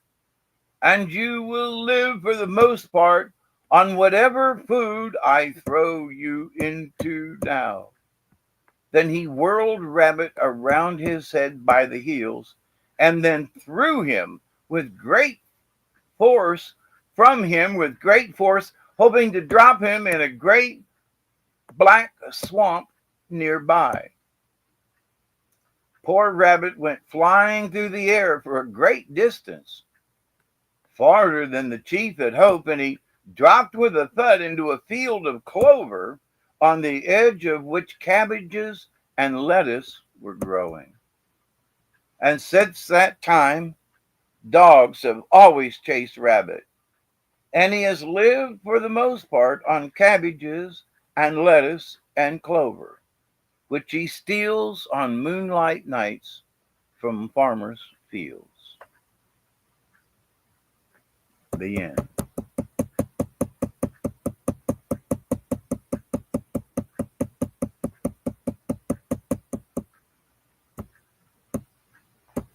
And next week's story will be The Moon and His Frog Wife. Ooh, that sounds like The Moon and His Frog Wife, huh? Oops. So, how about that? How about that for a story, eh? That was pretty good. Great story, says Big Dad Standing Tall. Hey, Big Dad. There you go. The end for this week's stories, my friends. And so the cards are asking for one more shuffle. So I don't see why, because I'm going to go through them anyway. But sometimes it does make a difference in how I pull the cards out to shuffle them, because it will turn half of the deck upside down. So, and as we know, right side up and upside down, can give you two different readings. This is true. But not necessarily negative, just different. Okay, so y'all think about what you want to think about, and here I go. There's Mary Wins. Rifling through the cards. There she is. Mary Wins. Okay, I am getting set. Whenever you're ready.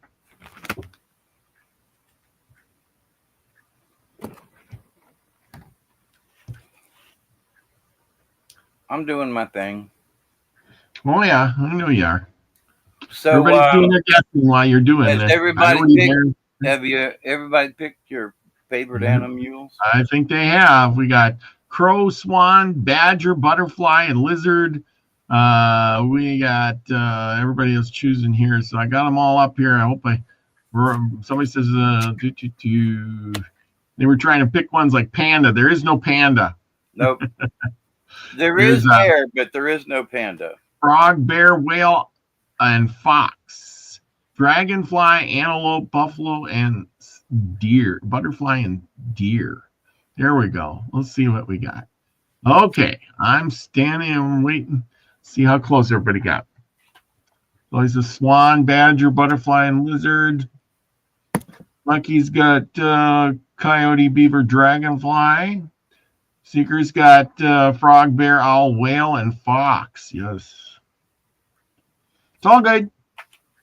Might be. I've been thinking it's going to be bear, elk, and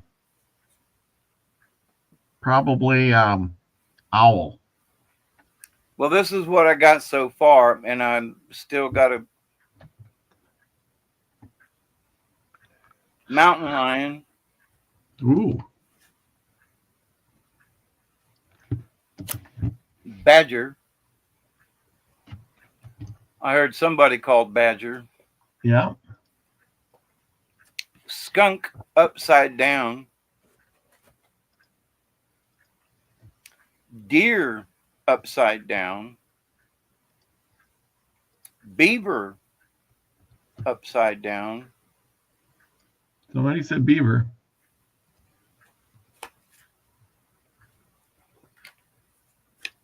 And the last one up on this 6-card draw, I never know how many cards, but the last one up is dragonfly.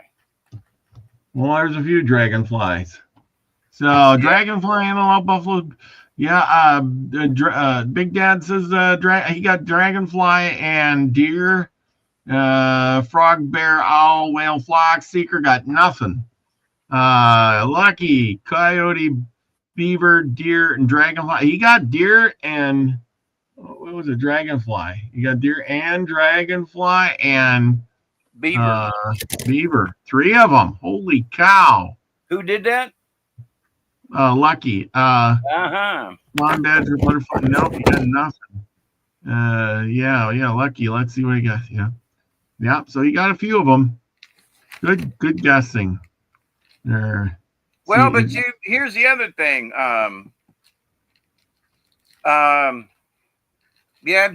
Big Dad got dragonfly and deer. Yep. I wasn't even thinking mountain lion. I was thinking bear. That was my thought. Dragonfly is right side up, but skunk, deer, and beaver are upside down. Now, I've got a wild card in this one. Uh-oh. And it happens to be otter. Ooh, otter. Nobody guessed otter. So I'm gonna have to start reading the cards before I can determine whether or not otter belongs in the mix, if that makes sense. Okay. So it doesn't make sense to me, but it does. And this hasn't really happened before. So we've got a 7-card draw, if you will. All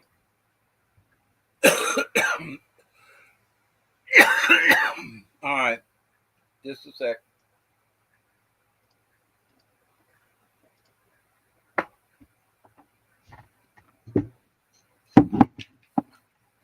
So I can't remember mountain lion at the moment.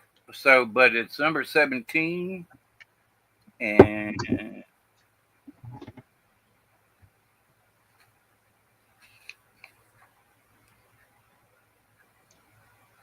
interesting. Mountain lion is leadership. Mountain lion can be a very difficult power totem because it places you in a position to be a target for the problems of others. Okay. So when you're a leader in any way, folks are going to blame you for stuff. Mountain lion medicine involves lessons on the use of power in leadership. It is the ability to lead without insisting, this is the key point, without insisting that others follow. It is the understanding that all beings are potential leaders in their own ways. That's important right there. If Mountain Lion has come to you in dreams, it is time for you to stand on your convictions and lead yourself where your heart takes you. That's important.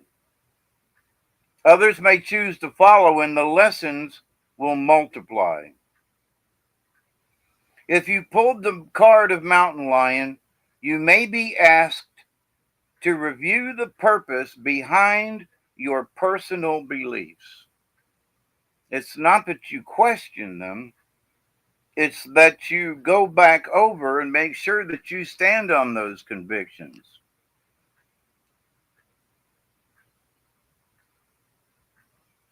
Responsibility is no more than the ability to respond to any situation.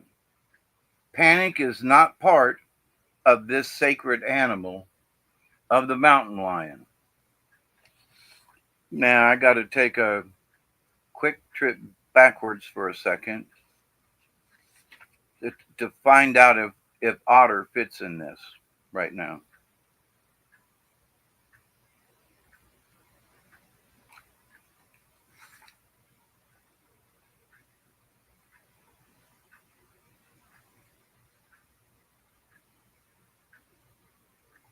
Not at the moment.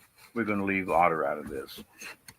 Okay, so the next card up is number 29, Badger.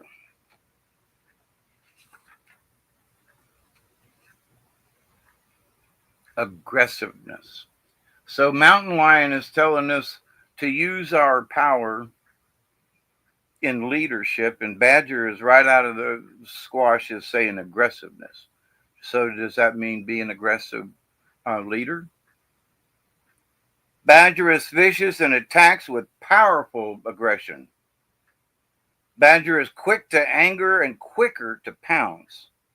The power of Badger's medicine is its aggressiveness and willingness to fight for what it wants. Badger is the medicine of many powerful medicine women, for Badger is also the keeper of the medicine roots. Badger sees all of the roots of Mother Earth, all of Mother Earth's healing herbs hanging in the burrow's home. These roots are a key to aggressive healing. So Mountain Lion is saying, learn your power to be leadership. And Badger is saying, be aggressive in that. And that also, the healing herbs. And if Badger is part of your medicine, you are quick to express your feelings. And you don't really care what the consequences are. Badger medicine may also point to the aggressive healer who will have the courage to use unconventional means to exact a cure. Now, I skipped over otter, and now I see where I need to go back. Okay? So, a badger is the aggressiveness, and otter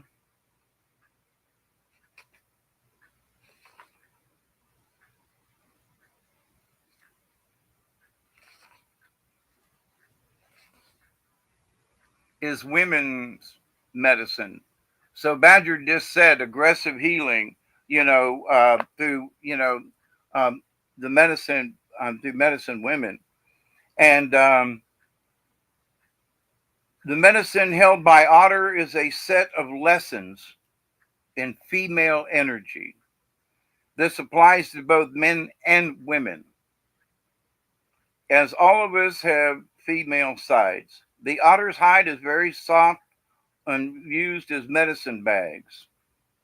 Otter is very caring of its young and will play for hours performing all types of acrobatics and playing around. And we've got some living on the river behind us, and they're fun to watch. The character traits are the beauty of a balanced female side, the side of ourselves that creates a space for others to enter our lives without preconceptions or suspicions. This is the lesson. It teaches us that balanced female energy is not jealousy or catty. Wait, I just lost my...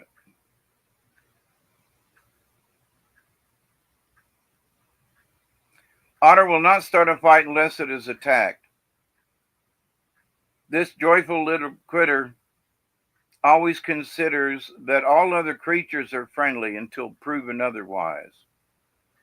So, Otter teaches us that balanced female energy is not jealousy. So, Otter is teaching us to allow others to enter our lives.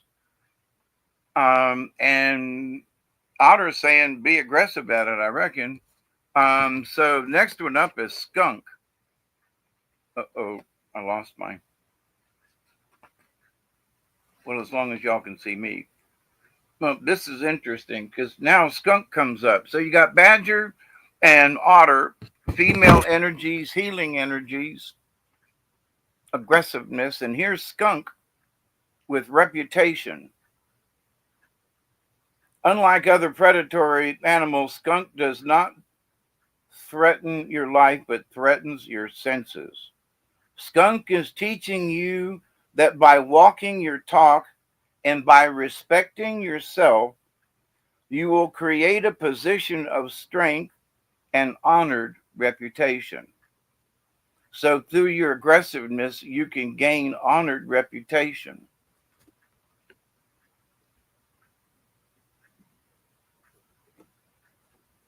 Oh, dagnabbit.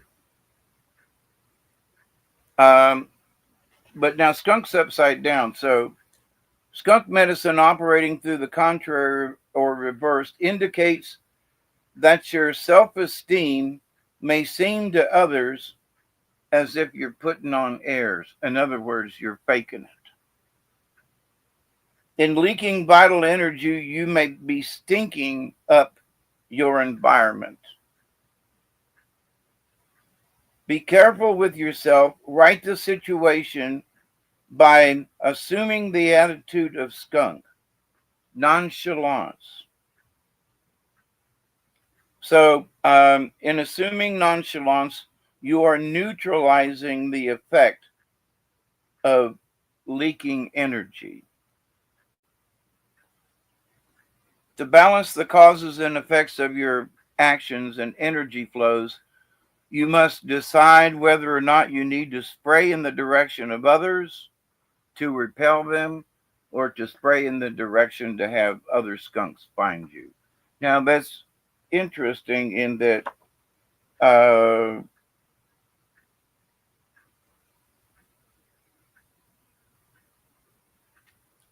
wait, I just missed it.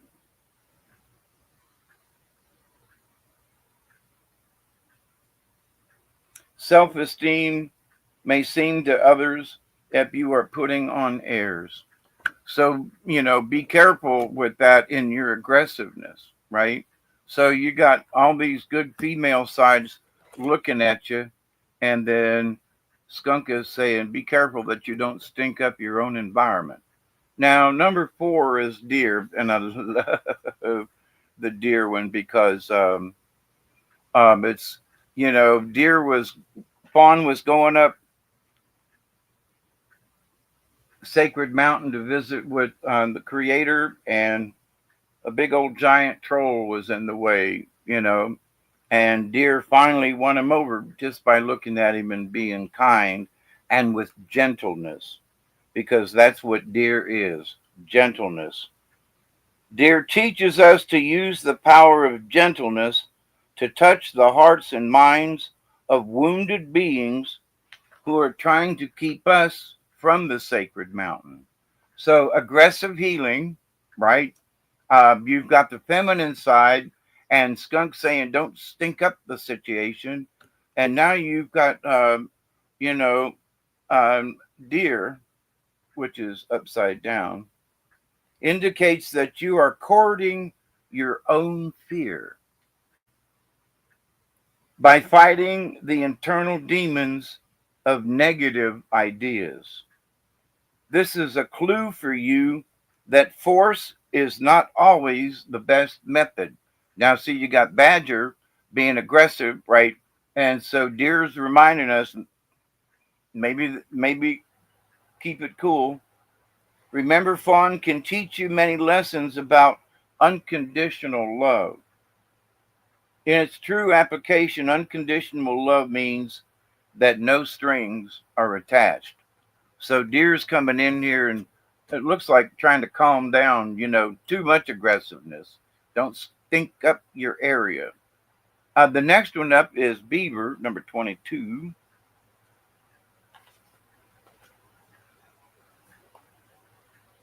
I think Beaver, there's Dragonfly. Dragonfly is illusion. And that's coming up next. Beaver is the builder and is the doer of the animal kingdom. Beaver medicine is akin to water and earth energy and incorporates a strong sense of family and home. And so does otter, otter with family, deer and the unconditionalness of it all, right? And skunk, well, it likes other skunks. So, but beaver's upside down in this instance.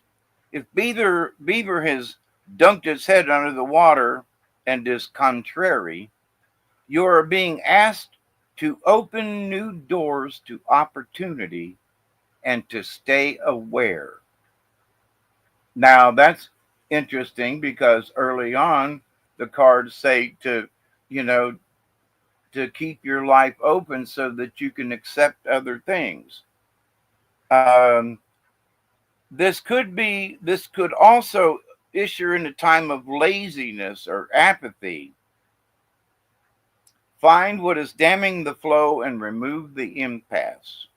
The questions that may arise when Beaver is contrary: have I forgotten to allow room in my life for new experiences? Now, this is within these cards. That's the second time it's mentioned.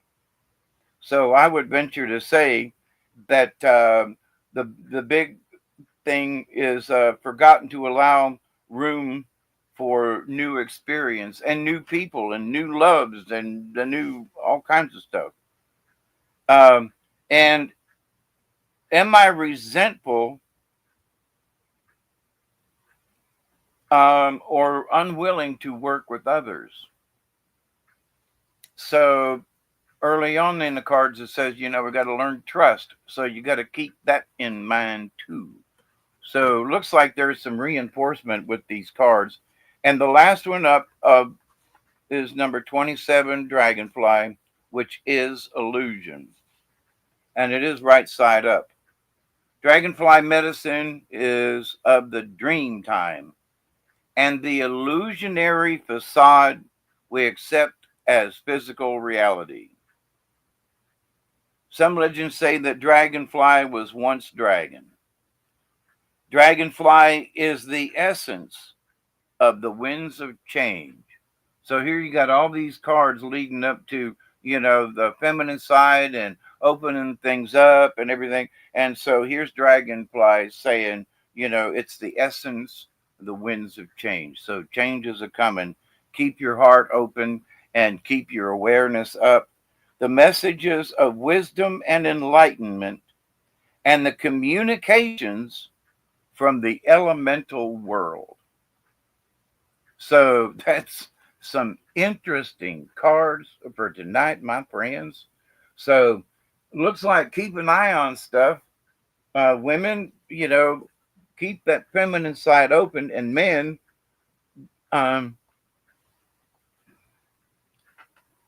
don't be ungainly. Having feminine side means compassion and a time for gentleness. It doesn't mean that you have to put on a dress. Okay. Just saying. In Mountain Lion with the strength, I got to.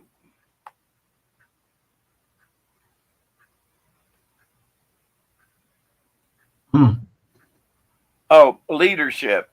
So the first card out was leadership.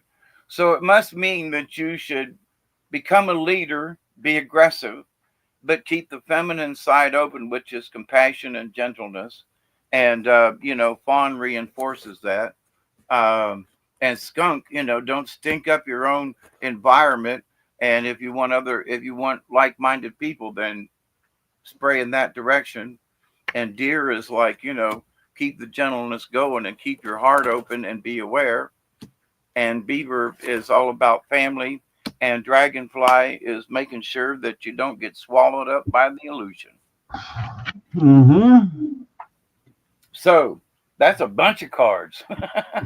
It is. A bunch of cards. So I hope that means something to you. That's a very interesting spread. 7 cards. My goodness.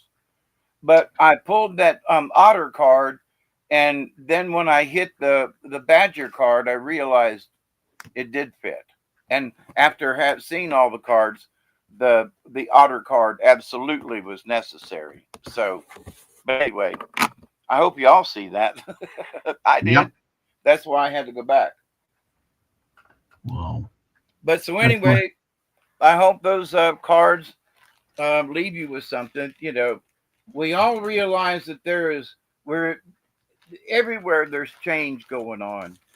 And so we can't let the changes close us up.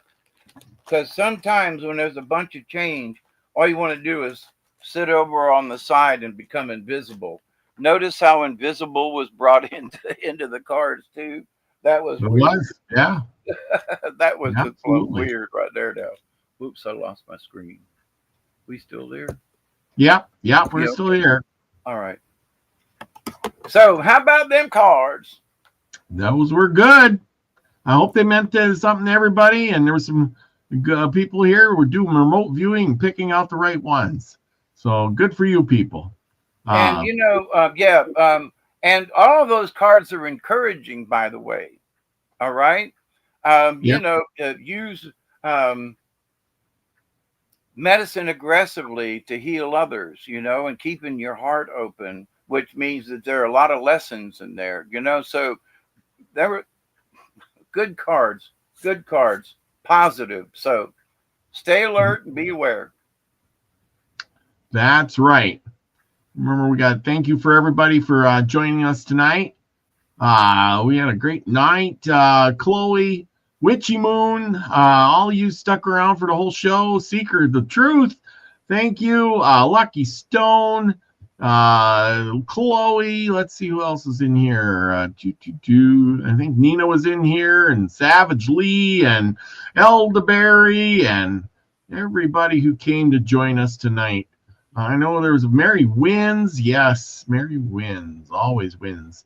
So, thank you all for joining us and making my show great with Hawkeye and me getting the great stories out and information. If you like this, remember to give me a big thumbs up, and it supports the channel. Remember, we're just trying to grow the crowd and have some good stuff going on and share the wisdom and knowledge.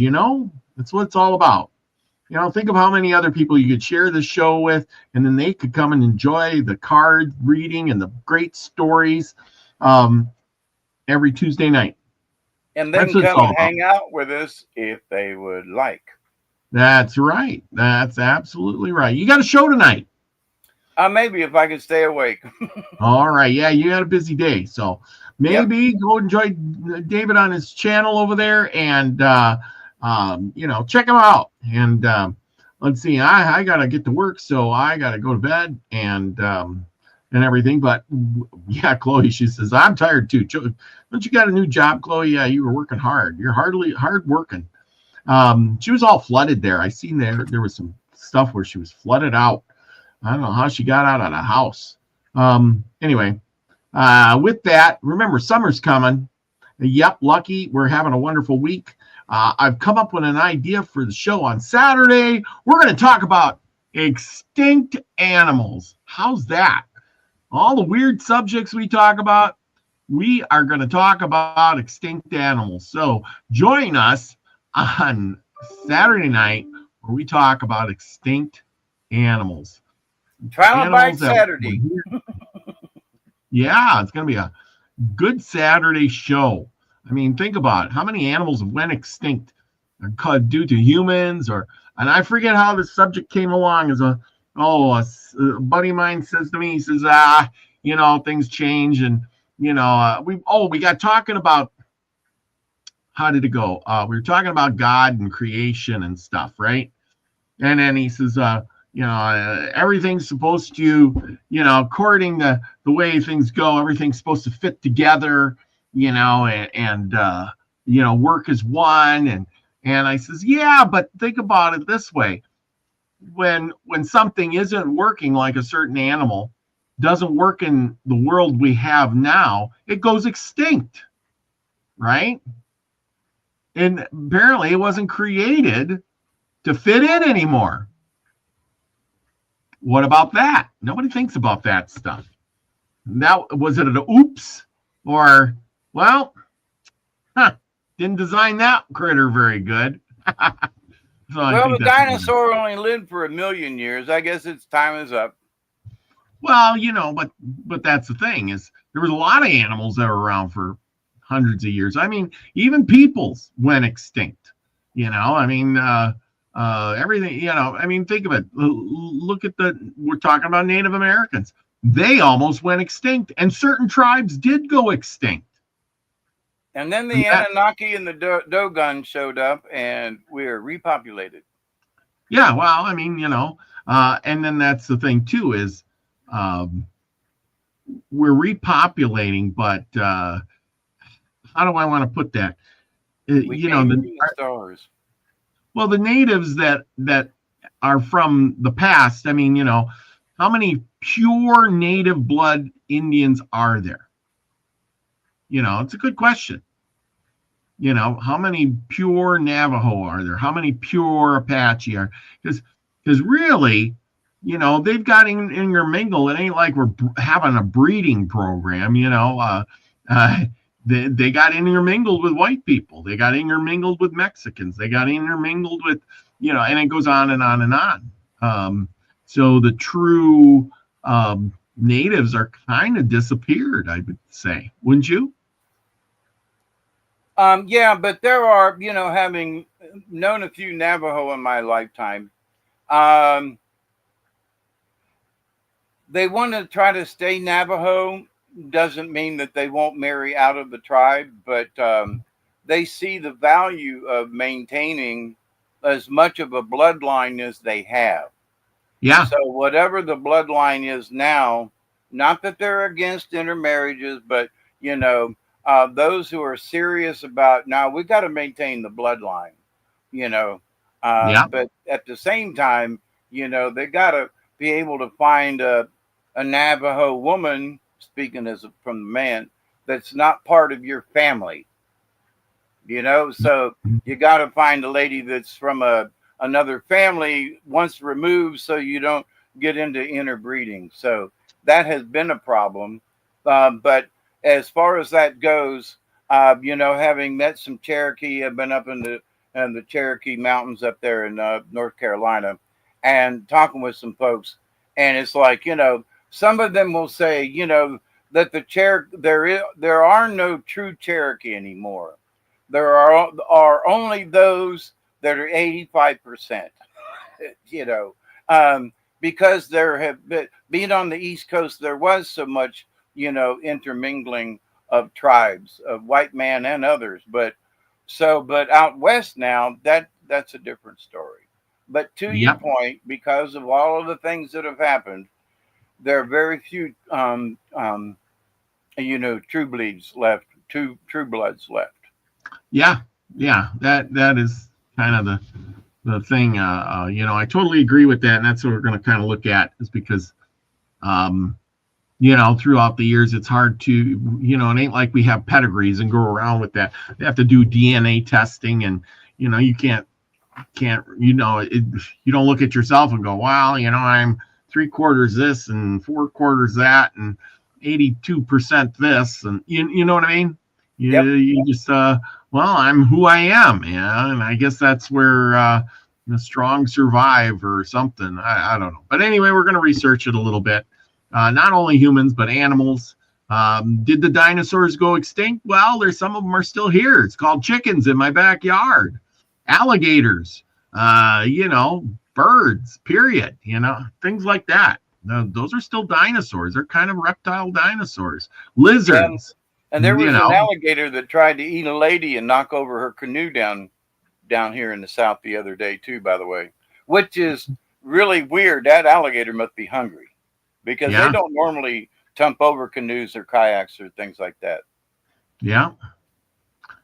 But yeah, there's a lot of things. Fish are from, back in the day, and sharks, and there's all kinds of critters that have survived through the years that, from ancient times, that have been around from, millions of years ago, kind of deal. So we're going to look at some of that, and then how some of the critters that were so many disappeared, like the passenger pigeon. There was millions of them. They would darken the sky as they flew over, and now they're extinct. Kind of sad. They liked their feathers in women's hats. Well, that, and the fact that they hunted them. There were so many of them. They made a business out of it, and they would sell them in stores. A squab, because passenger pigeons were pretty big, and the telegraph was their undoing. And so birds are dinosaurs. So there you go. Anyway, so lots to talk about this weekend. So join me Saturday night as we look at extinct animals. Yeah, Lucky, study up on your extinct animals. My co-host on Saturday nights. So there we go. Alligators and lizards they're not dinosaurs. Okay, well, good deal. That's why you're a smart man and I'm not. I got to do some studying. Anyway, if you've been close to an alligator in the water where you could reach over and tap him on the head, you will insist that it is a dinosaur. When you see a 14-foot gator longer than your canoe, and you will insist that it's a dinosaur. Well, and then there's bugs. Lucky is a specialist on bugs. He likes spiders and snakes and all that good stuff. So sure that he's going to tell us about maybe some extinct bugs or bugs that have been around for millions of years. So with that, dragonfly. Dragonfly, exactly. Chloe says a giant sloth. here's a great weird question. I mentioned it earlier, and do you know what a trilobite is? Yeah, it's a fossil, but I mean it was a critter from a long time ago. Well, some of these things are huge. They look like cockroaches in a way. So imagine, I'm just saying, what were they good for? Where did they live? And did a trilobite try to eat a man? Horrible. And why is there none? If there were so many of them, we got all these fossils of them. How come there's none left? Good question. But anyway, that's for Saturday. Yeah, that's for Saturday's show. Anyway, join us then, and join us next week for another Native American Myths and Legends. What we'll be doing 174. So join us then. Thank you, everyone. Thank you, David. We'll see you soon, and everybody can join you on your channel if you're going to have one tonight. And crustacean. Trilobite is a crustacean. It's crustacean. Well, before people. That's why they don't have any around. It's a sea roach. That's what Chloe says. Yeah. Anyway, okay. With that, good enough. Go out and do something nice for your neighbor. Go and do something nice for yourself. Remember, you're the only one of you. And take care of yourself. Take care of your health. Enjoy others' company. And most of all, be the frequency you want to receive, everybody. Love you all. Peace, everybody. Cheers.